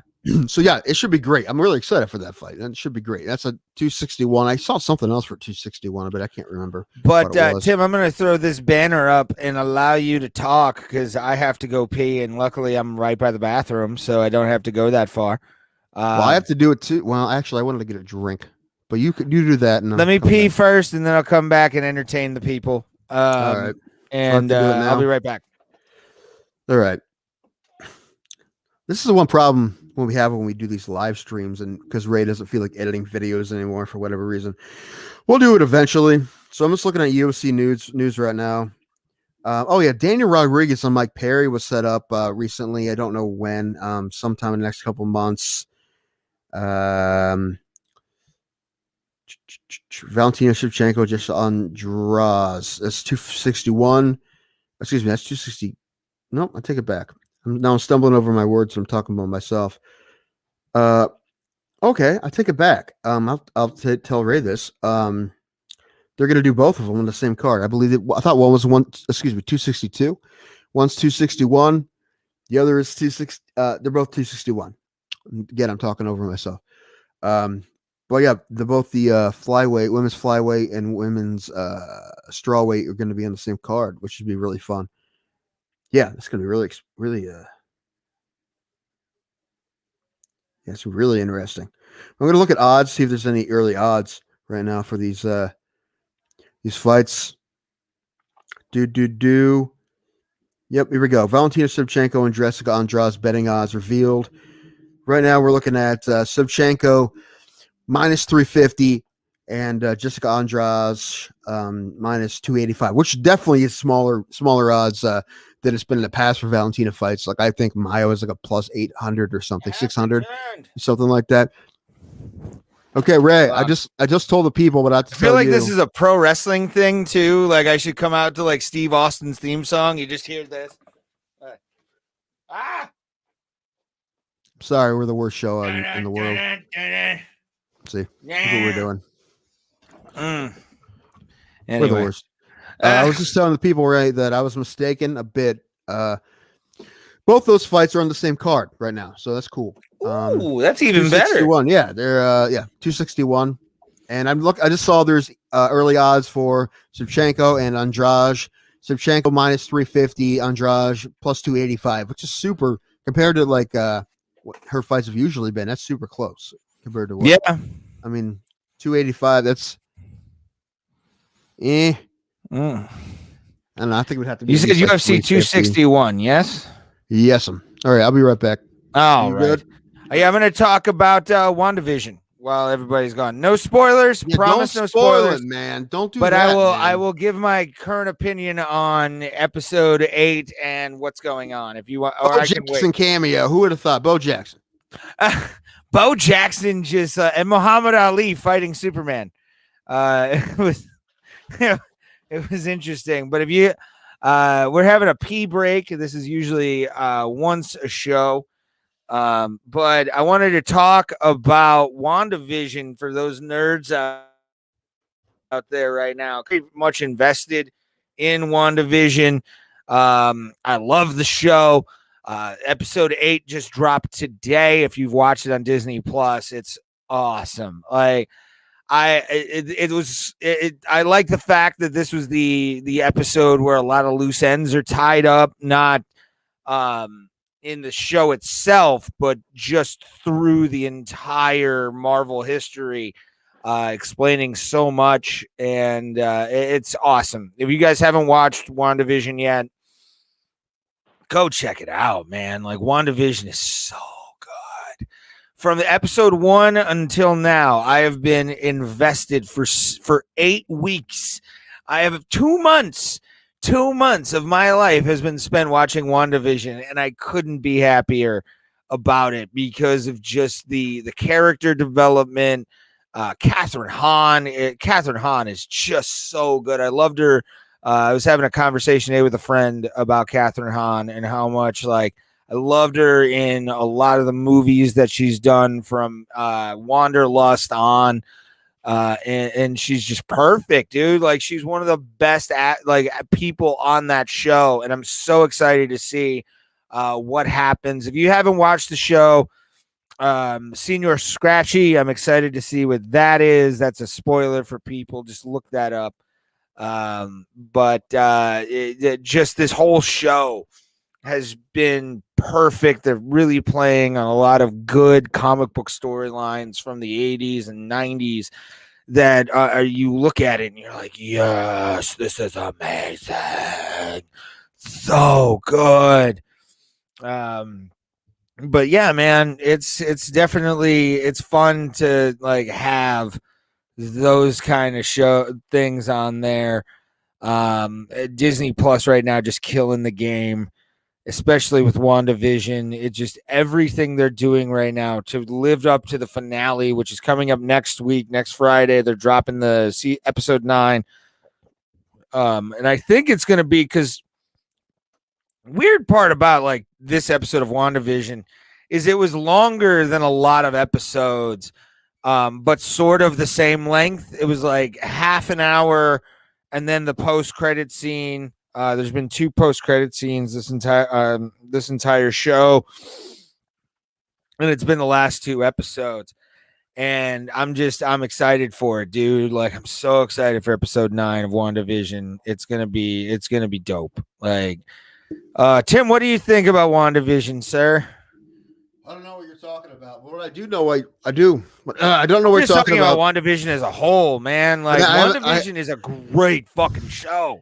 I haven't seen it, but you lie. You told me you watched it today. Don't lie to me. I will say that, dude. I watched it literally. I was up when it came out. I literally watched it when it came out. Oh, at 3 a.m. Yeah, Oh, okay.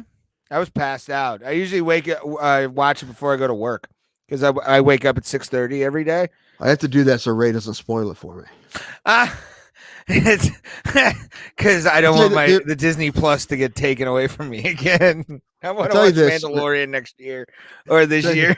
Oh, dude, right after this is done, next month, right? The next one comes out, the Falcon and Winter Soldier. Man, I can't It talk comes out today. a Winter week Soldier. from next or 2 weeks. There, it's Okay. coming out. It's gonna be WandaVision episode 9, which will be the finale of it. I'm looking forward. Like, dude, I'm gonna say this. I had very low expectations for this show. Um, just because I'm that guy that doesn't watch like the side filler stuff for a lot of stuff. You know, where you Take have that to. pee break out off thing off, because if you don't, seems like we're just peeing while we're sitting here, which Well, is I mean, our hold on. next. It's our I have a next step. bottle. Wait. To say, Oh, Yertles is under our tables is the next step for sure in the evolution of the show. Now, what tastes were you like saying? goodness. But like and I'm not a like weekly watcher kind of guy. I've become more of a binger over the like years of watching TV shows. But like WandaVision, I want to watch it episodically. Like I can't wait for the next episode just because you're like this episode though, season episode 8, I will say my review on it was I'm glad that they tied up loose ends from the movie, but Well, or from they the movie universe. they tied up some stuff in the show too. But I mean, it did. But at the same time, there's still a lot of questions going Yeah, on. it was definitely mostly like a bridge episode to whatever the Yes. finale is going to be. Oh my no, the finale should end on a bang and be like an hour long. I think it's gonna be an hour because this one was 40 minutes with the end credit scene and the credits. Right. Oh, so good. What was I going to say? Oh, I because it's America now, and I want things right away. And this is how we watch television now. We watch things, we get it all at once, so we get to watch it whenever we want. We can watch it at one sitting if we want. That's what I want. I want it to continue. I wish it would come all at once. However, I'm still watching it, so they can do whatever they want. That's what she said. Sure. They're still watching it? Sure. And watching it come. Raymond. So, however, I will say this. Compared to the movies, I hate the series. I really wish they were making a movie. I don't like. I know it's longer, but I'm like, dude, you can shove that thing into 2 hours, 2.5 hours. Yeah, I don't like it at all. Compared, but I'm gonna watch it. I'm gonna continue to watch it because I like the universe. You know, I'll keep watching the shows, but I like the movies a lot better than the shows. And this is format as far as the format goes. This to me was this. Catherine Hahn's a shit, and she has been for a long time. Like that's not news. Well, yeah. I mean, I loved her in Wanderlust when she basically did Paul Rudd's lines after that, where it was like, "You're going to give me that deal." It's one of my favorite fucking moments in the movie. She's great and everything. She's hilarious. She's Cleveland's own, technically. Yeah, she's from Cleveland. Yeah, but she's actually from Illinois. But oh, really? Yeah. But like, I don't know. I have less. How can I put this? I definitely feel like Winter Soldier when that comes out, I'm probably gonna let like a couple episodes lapse and then like binge watch. Thing is, you can't, man. Like, I mean, Yeah, I don't know. I don't know how I got away with watching, waiting so long to watch Mandalorian, the first season of Mandalorian, and I didn't. I mean, same here. I mean, I did hear stuff. Like, I knew all about Baby Yoda and stuff, but the thing is, I mean, I give you crap, but really, if you wait more than 4 days, you're gonna get spoiled. So yeah, that's one reason why, like, for a lot of shows like The Boys, I'll get the spoilers, or The Watchmen, I'll get the spoilers for, because it's like I don't know. Is The Watchmen coming back? Because I never finished the first season. No, it's done. Okay. Yeah. The seasons, that show, that limited series was fantastic. All right, don't tell me how it ends. I don't know where I left off. I watched all the spoiler things. I've never watched a lot of the episodes, but I think I've watched like 5 episodes. I don't know where I left off. That's a problem. So I'm a big fan of the Watchmen, like from back in the day. Like I actually read the graphic novel when it came out. Like I really liked it. I remember the movie. I remember the movie came out. I couldn't really handle it. I think I watched the whole thing, but I was like, this is the boring movie. However, What? like a year. Whoa, we need to have a debate, sir. No, we don't, because you wouldn't let me fucking finish my sentence, Ray. You fucking Finish jackass. I'm sorry. I love you, but you gotta let me finish.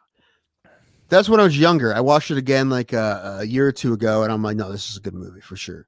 Oh, My tastes have changed. Some. I was just bored. I don't know. I didn't hate it, but I know watching it again, I'm like, no, this is pretty good. There's been a couple movies like that. I remember Punch Drunk Love. I just way off topic, but like, is one that when I watched, I think it's because when it came out, I was younger, and Adam Sandler movies. I'm like, this is not an Adam Sandler movie. What is this, right? But then I watch it again, and I'm like, this movie's fantastic. Did you see Happy Gilmore 2 has been greenlit? Of course it has. And it's going to be about the senior tour. Number one, they should. Okay, that's kind of funny. That's kind of funny. It is. It is. I just hope it doesn't suck, and I hope it's not all callbacks, because they do that a lot. I think they're going to have Shooter McGavin back in it, and I'll be okay with that. Oh man, they could probably, if they can get Bob Barker off his couch. He was doing okay. I don't know how he's doing. He's pretty old. What if with us? Idea for a scene? Fuck the guy who played the vampire in Ed Grimley. You suck, you jackass. You have Bob Barker in the crowd say you suck, you jackass, or something like that would be kind of funny.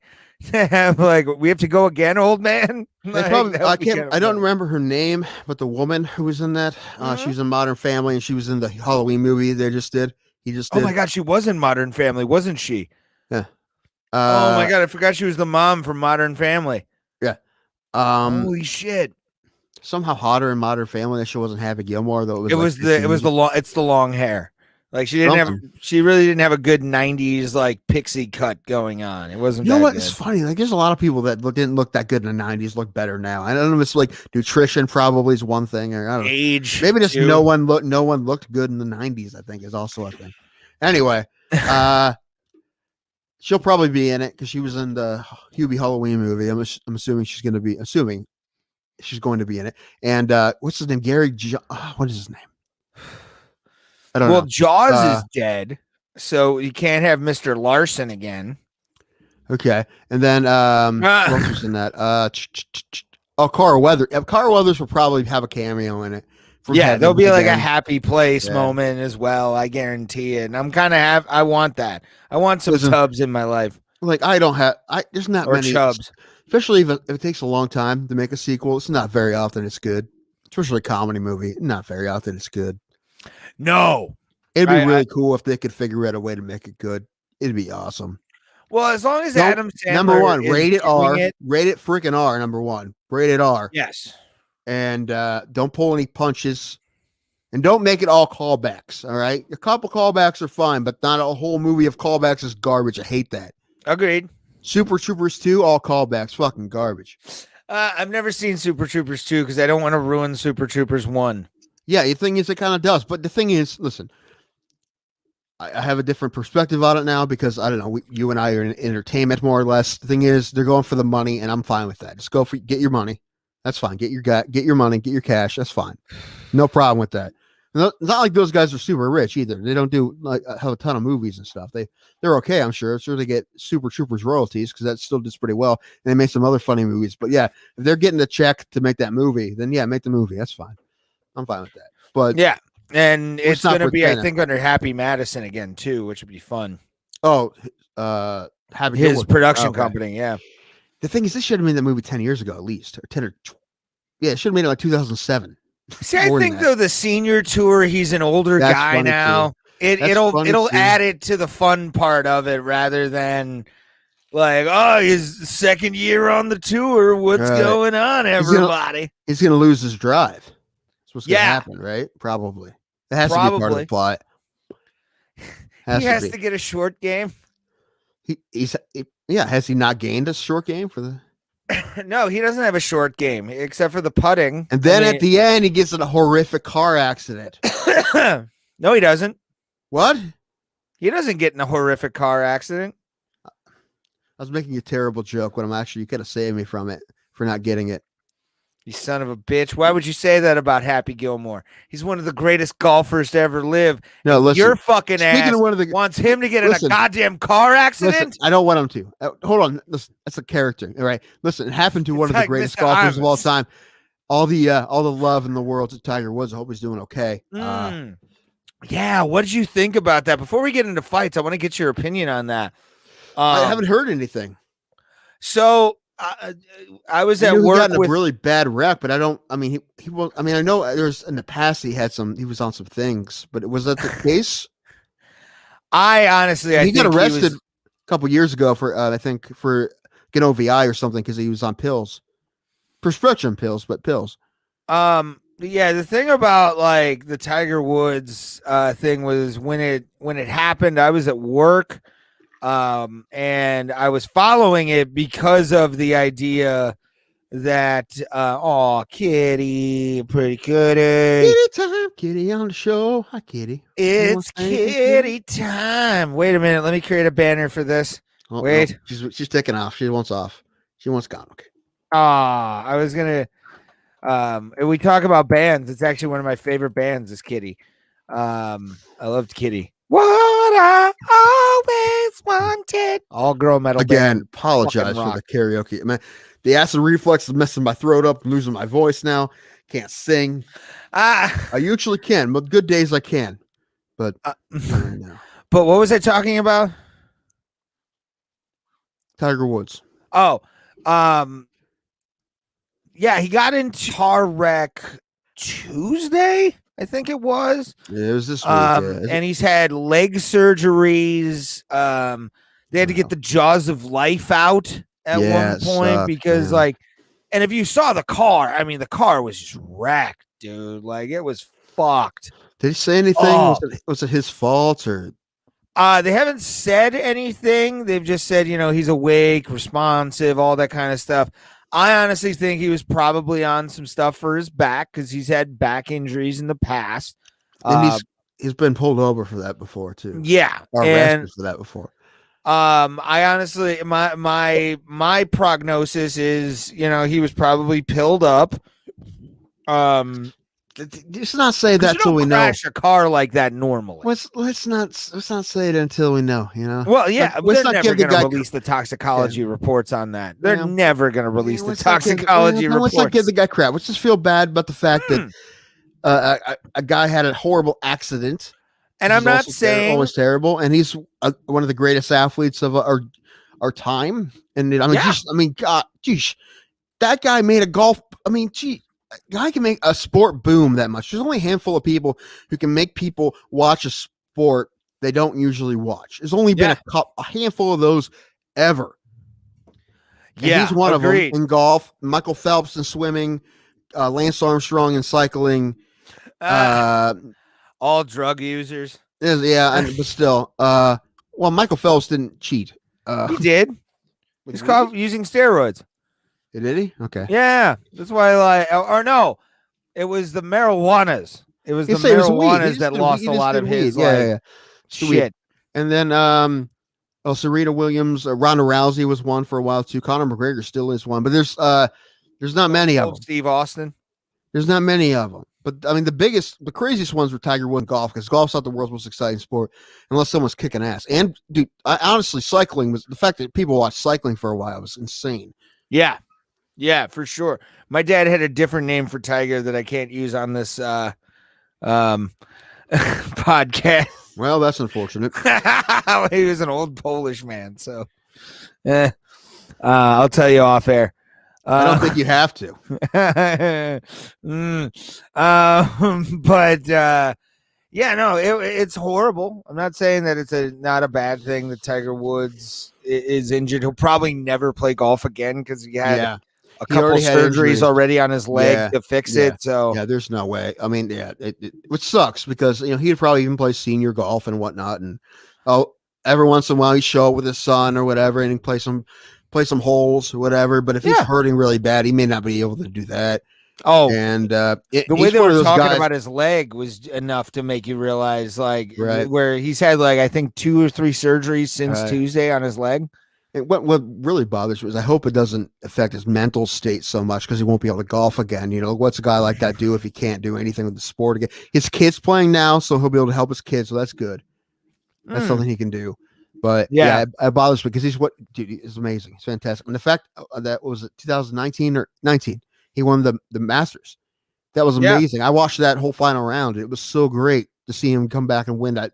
You know, probably the biggest tournament in golf at the Masters. So Yeah, he was I don't one of even those golf, and guys. I want to play Augusta, and I don't I don't even golf. If I somehow had the opportunity, which doesn't happen very often, it's very difficult and very expensive.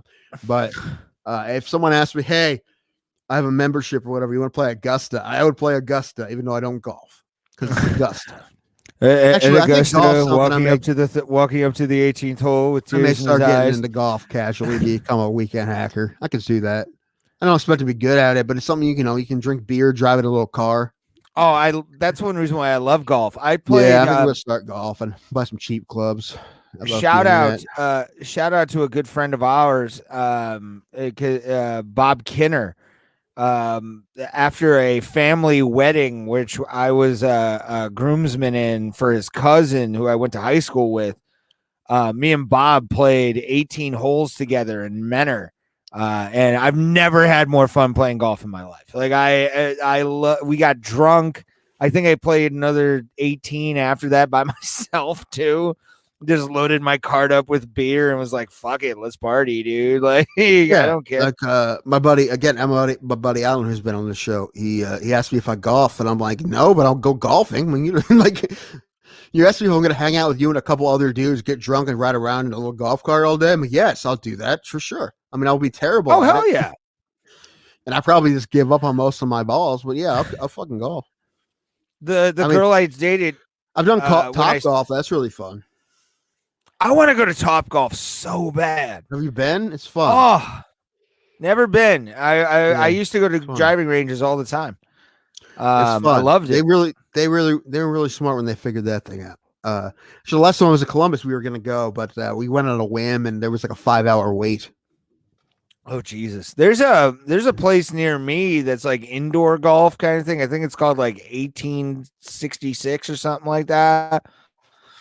Yeah, it's I like a want to go check screen. that place out. Yeah, yeah. Yeah, yeah. They So have I've one of got those in golf clubs. Canton. Yeah, I've heard of those Uh, too. And I think there's going to be a place like that. Top Golf also has a place like that. It's like a screen, like a virtual whatever. You hit a golf ball, but you hit it at a screen or whatever. yeah. And they're going to put one of those, I think, in the Hall of Fame Village of the building. Ooh, By the stadium there. So I like it'd be that. cooler if they built a real one, but whatever. You know what would be cool, my friend? I don't know. I don't even want to talk about fights. We're done. All right, I like it. That's No, I'm fine. Tim Danko, everybody. Good No, let's talk night. about Have a see you at the Kumite, motherfuckers. It's all right because actually I don't really have a whole lot to say about some of this. Yeah, let's just talk about like if you got picks, let's make them. Let me figure out what I want to talk about. I'm definitely going to take Rozenstruik in this. He's the 210 favorite on this one. And just the power this motherfucker generates. I think honestly Ciryl Gane will give this a good 3 rounds, but I think in the third Rozenstruik's going to get that final shot to put him away. You know what? It's funny because I haven't been paying too much attention to this card, but now we talk about this. I'm like, this fight is awesome. It is. This is such a great matchup. Absolutely. I called this matchup before they made it. Just saying, I do that a lot. I don't know if you noticed. I do. It's not too difficult though. It's really not too difficult, especially in the higher rankings there. But this is awesome. These guys both crushed Junior Dos Santos in their last fight. Rozenstruik has one loss, and Ngannou got knocked out. Gane has not fought Francis Ngannou. Right, this is the toughest dude he's fought. I don't know, man. I'm gonna pick Rozenstruik too because I've made mistakes and not picked him a couple times before and I've been wrong. So there we go. Rozenstruik's a monster. I think he'll win this fight. However, Ciryl Gane has a couple wins by sub. I don't know what kind of ground game Rozenstruik has or anyone has even tested him. So I won't be surprised if Gane maybe I mean, he's going to try to beat him on the feet, I'm assuming. However, if he gets in trouble, he may go for a takedown. He may. Yeah. And he may try to beat him on the ground because he has some submission wins. So I can see that happening. And like I said, I don't know what Rozenstruik has on his back. So I don't know. We'll see. But I think Rozenstruik will win the fight. But I'm excited for it, dude. I don't expect it to be a decision. I expect it to be a finish. I don't know who for sure, but we'll see. I put in the description for this video that I love that, or the reason I love this is it's just a straight up Beefy Boy battle. Like, this is two massive. If these guys were on Muscle Beach in Los Angeles, they'd be kicking sand in our face, both of them, just together and laughing and walking down the road. Is a little bit of a punch, but not much. You know, these guys are monsters. I mean, who doesn't love a heavyweight main event, man? Dude, it's awesome. I'm always excited for a heavyweight main event. It's gonna be fun, man. And this is big for them because, like we talked about before, it's like a 4-guy race when you include John Jones right now in the heavyweight picture. But then the 5th guy is Volkov, and then the 6th guy. Or no, hold on. Did I say that right? I said okay. So Stipe, Rozenstruik, Jones, Lewis. Yeah, okay. The 5th guy is Volkov. 6th guy or 5th guy will be the winner of this fight, and that's a lot of guys who deserve big fights. The winner of this fight would probably fight Volkov, I'm assuming.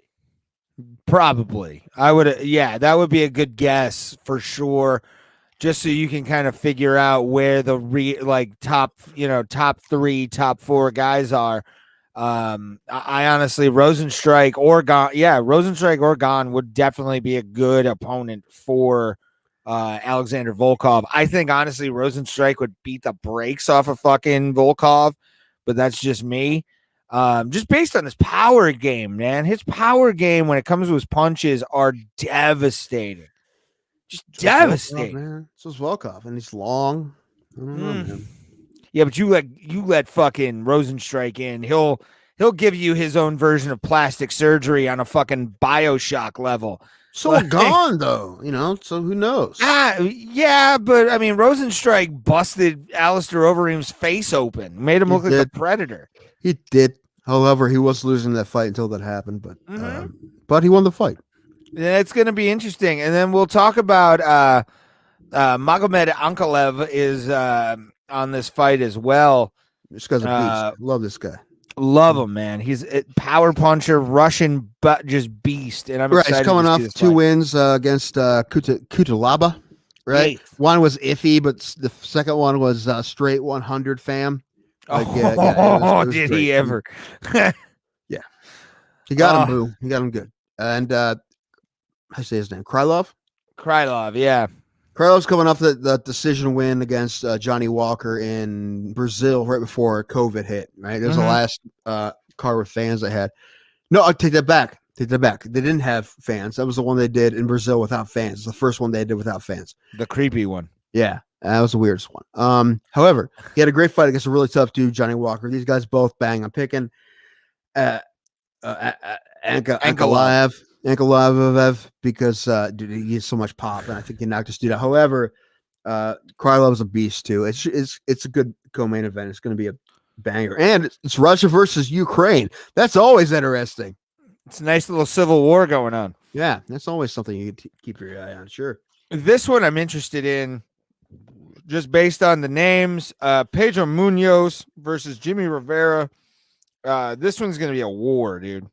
Yeah, this is supposed to be on the last pay-per-view, but it got pushed because COVID or something. But yeah, this is great. Pedro Munoz is coming off that loss. I didn't think he lost to Frankie Edgar, and Jimmy Rivera has that win against Cody Stamann. Before that, he lost to Peter Yan and Aljamain Sterling. However, Jimmy Rivera's a tank, dude. He's been a tank for a long time. And you always have a good fight with Jimmy Rivera. What are the odds here, man? The odds for this one, let me look it up. According to the UFC website, Pedro Munoz is a +25 and Jimmy is a -152. So basically, this is a pick'em fight. Wait, 125? You said plus 1? No, 150, 125 for Pedro Munoz, plus and then minus 152 for Jimmy Rivera. Yeah, that's pretty close. But I mean, the fact that Munoz is a underdog kind of surprises me a bit, honestly. I'd bet on Munoz in this fight, to be honest with you. I'm picking Munoz, but I mean, Jimmy Rivera can beat anybody, so should be good, man. I'm excited. I don't think either of them will finish the other one, but decision for Munoz. So I'm gonna guess. I don't know. It's exciting. It was supposed to happen on pay-per-view. Hey, we're getting it for free. We're getting it for free now, so that's cool. A fantastic one. And then 7 days notice. The little cutie, Angela Hill taking on Ashley Yoder. This one's gonna be interesting because Yoder's a tough bitch, and then fucking Angela Hill taking this on 7 days notice. Yeah, the 7 days notice. Yeah, 7 days notice is a big deal, I think. But however, I think Angela Hill skill wise is a lot better than Yoder. I think Yoder is coming off of a win though. I didn't check. I think she is. But Angela Hill, she's supposed to fight somebody else recently. I forget, and it fell through. I forget what it was. I can't remember. Yeah, neither can I right now. Either way, she's a beast. I love her. She's great. I think she's a lot more skilled than Yoder, and she's going to beat Yoder. I don't think it's going to be a finish either, but I think it'll be dominant. I think she'll look really good against her. Yoder's tough, but no, I think Angela Hill is absolutely the better fighter. Let's move on to one of my favorite people with a nickname in the UFC. Tisha Torres. That's what it was. Yeah, she was supposed to have that fight with Tisha Torres. Oh, yeah. Okay, yeah. I remember that. But let's move on to one of my favorite people with a nickname in the UFC. With none other than Bruce Leroy himself, Alex Caceres taking on Kevin Kroom. This is funny, actually. This one. Why is it funny? Well, because they were supposed to fight before, but what happened was, this is the guy. Kevin Kroom is the guy that they signed and then cut him like 8 hours later or something. Yeah. They signed him to fight Alex Caceres, and they found somebody else, and so they cut Kroom, and then they signed Caceres, and then Kroom, like a week later, got another fight, so they re-signed him, and he won by submission against Roosevelt Roberts. Yeah, and then now they decided to give him this fight again. Actually, Caceres is on a winning streak, so good for him. Kevin Kroom has a quick win, however, it's no longer a win. I read that article about that recently. They took that away from him because the dude smokes the marijuanas. Yeah, and that shit. But USADA luckily has removed that. The last time we covered this, they removed. Yeah, but it still goes by commissions, man. Boo. You know, commissions. If Nevada won't allow it, they won't allow it. And the thing is, Kroom said in his article, because he took a really short notice, he told the UFC, "Hey, I've been smoking," and they said, "No, it's fine. You're good. Fine." That's what he said. According to him, the UFC told him it's no big deal that you were smoking marijuana. Mm-hmm. Then he wins by first round submission, and then he gets his win taken away by the positive drug test. So marijuana again, which is dumb. It's dumb. It's no. Man, even if you were smoking before you're fighting, I think it's dumb. It's stupid. Yeah. So no, there's no fucking way. Dude, Kevin Holland on Joe Rogan was talking about smoking weed the entire time. And that's something like, I'm going to say this, and I don't know if you've ever done this, but have you ever rolled high before? No. You've never rolled like stoned out of your head before? It's a good chance I have, but I don't remember doing it. Because when I was rolling, you were smoking good shit, then yes. When I was doing it, it was also the time I was smoking weed. So probably it's possible. I don't remember doing it though. I usually would do it after, but I may have. I like to get high before I roll because I feel like some of the more complicated stuff, I don't really, I have to ask because I'm blazed out of my gourd when I walk in. But like you feel good when you walk in there and then you roll for a little while. You sober up and it's the best feeling in the world. You feel like you ran a marathon after like a 5-minute roll session and you're like, oh, I feel accomplished. Let's have a ding dong. Let's do this. Yeah, I want to eat some ho-hos now. Yeah, I was never a fan of exercising after I smoked. I like it. I know some people do it. It affects everybody differently, but I could never really function on it very well. So it's just fine. Some people can function normally. I couldn't, man. If I did a podcast if I was high, like I tried to do stand up when I was high. It was awful. I do well when I'm high. Yeah, some people do. I don't at all because I can't remember shit. And I'm baked before I come on this podcast, so that's the fun part. I want you to take it seriously, so I'd hope so. Oh, I do, sir. I want all of our one listener to watch this and revel in my highness because it's the best. But let's call it a night, my friend, because I gotta be up very early. If you do you have something? I was looking for Dustin Jacoby's fighting again. I'm excited for that. However, his opponent Maxim Grissom, this Russian dude, missed weight by a lot, actually, like 5 or 6 pounds. Fuck that! Fuck this 5 or 6 pound shit. How about the guy coming last week that missed it by 11 point goddamn 5? Yeah. That's a record. It's a UFC record. Yeah. When did he even show up? Dustin Poirier's episode on Joe Rogan came out today, and he was talking about a time when he fought Cub Swanson back in the day when he was fighting featherweight. He showed up to England at 176. He made weight, but he said he was walking around at 190 when he was fighting featherweight. It's crazy. Fuck that. Crazy. It was a good interview. Besides that, it was anyway. But yeah, just Dustin Jacoby won his last fight, his first fight in the UFC in like a decade. And this guy Grisham, but 30% of his purse either way is going. And then that's even if he wins, right? So he gets double the money if he loses, right? Oh, not double the money from Grissom, I should say. Yeah, not double the money. Period. It probably will still make more money if he wins himself. But the thing is, either way, he's getting 30% of his purse. I think we said before. I think it should be more than that. I think 30 should be the minimum. I think the minimum is usually 20. Yeah, minimum that, and then 50 should be at least 50 if this is like your second offense, right? And then like not get paid at all if you don't fucking make weight the third time. We talked about this a bunch, and I'm pretty sure we'll talk about it again, especially when we have fighters on. It feels like there's just that pressure there. The guy like Jacoby to take the fight, and there shouldn't be. You shouldn't have any.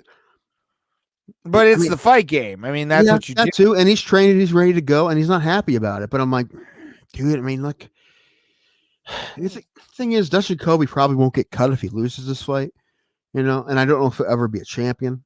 So I don't know how big of a deal it is, but like, I don't know. There's sometimes that I really wish guys would just be like, fuck you, I'm not fighting him. No. Yeah. Although I think the thing is, they probably think this, and I think it as well. They would never say it out loud, but they would be somehow punished by the UFC. They would never tell them what, but they would just, wait on them or pay them less. So they wouldn't be too happy about them. They wouldn't give them opportunities when they came up. They'd be disappointed. They'd be angry at them for doing that. So. Yeah. I'm angry every time as a fan, because it's like, how the fuck do you not show up? Right. At least close. Like if it's 5 pounds, I can understand. Sometimes pressure and shit happens where you're like, I can't do it. Yeah, but to show up overweight by like what was Dustin Jacoby's fight? 5.5. It was like a 10.5. So what? I guess it's 4. That's 4. 4.5. 4.5. Still shit. Still garbage. We talked about before that card at Nautica in Cleveland, the Andrew Law fight on in 2019 September. The main event was supposed to be a guy from I think American Top Team. I don't know who it was. I don't remember his name, but he came up. He came to Cleveland and weighed in 12 pounds. No, it was less than that. It was 9. It was less than this guy weighed. Too much gross. But yeah, it was like 9. And why do you even show up, man? Why do you? Yeah, agreed. 9? It's disturbing. But Tim, I'm gonna say it's time to go into that good night. Do you have anything to plug, sir? No, I have a sore throat though. Oh God, he's got the COVID. I'm glad. No, it's acid reflux, man. But give them just point to your social medias because we all know you got nothing to plug. You son of a bitch, you. Yeah, Dick Danko there. I am at Ray Highclack. Make sure to follow us both. I will be at the Funny Stop for Aaron Bird Thursday, March 4th. I'm hosting that show with Joe Howard next week. I'm excited about it, dude. I'm so pumped. I may be there. It's very possible. I'm gonna make a point to try to be there. Aaron's one of those guys, but I'll make a point. Aaron's one of those guys that I'm very excited to actually host for. Just because I love him on Compound Media. I love him as a comic, and also the fact that he's in one of my favorite movies of all time, which is what's it called? Detroit Detroit Rock Rock City. City. Yes, Told me as that. I say, That's what's one it of your called? favorite movies of all time. It is. I love that movie. It's so good. I've seen it. I just haven't seen it recently enough for me to remember too much about it. I mean, I remember the plot, but I just don't remember what It's happens. so fucking good. But you can also subscribe to Compound Media and use the promo codes C or or compound one, I think it is. And but they have like promo codes. Check those out on the website. They're there and also on a lot of their videos for that. But subscribe to Compound Media. It's a fantastic platform. I am not Listen, you only do all. jerking, Yeah, you do all I the am kiss putting ass, and I making mean, sure the cracker. I'll come with you, but I'm just gonna make fun of you for it. I'll eat the cracker after the circle jerk. I don't care for Compound Media. I love them. There's some of the best, and Aaron Berg and Gino Bisconti on In Hot Water. Go check them out. Funnystop.com. My weekend with John McClellan has fallen through, so hopefully I get a new one after all this Sounds is like a said really and done. weird biography movie. My Weekend with John McClellan. My weekend with John McClellan. Acid on Tuesday. That'd be one of the episodes. But yeah, go check them out. Follow us at Bro Bro Plata. Tim Danko is a sexy boy, and we appreciate you guys watching every week with us, and appreciate the fact that we can pontificate about music and all that. So, in the words, though, of the great Johnny Cage, we'll see you at the Kumite, motherfuckers. You know what? I changed my mind. I'm not going to call my Creed tribute band My Sacrifice. I'm going to call it Don't Stop Dancing after that song. So to confuse people, right? Like, oh, we're going to see this dance band at the bar. But boom, it's a Creed tribute band. I think it's genius.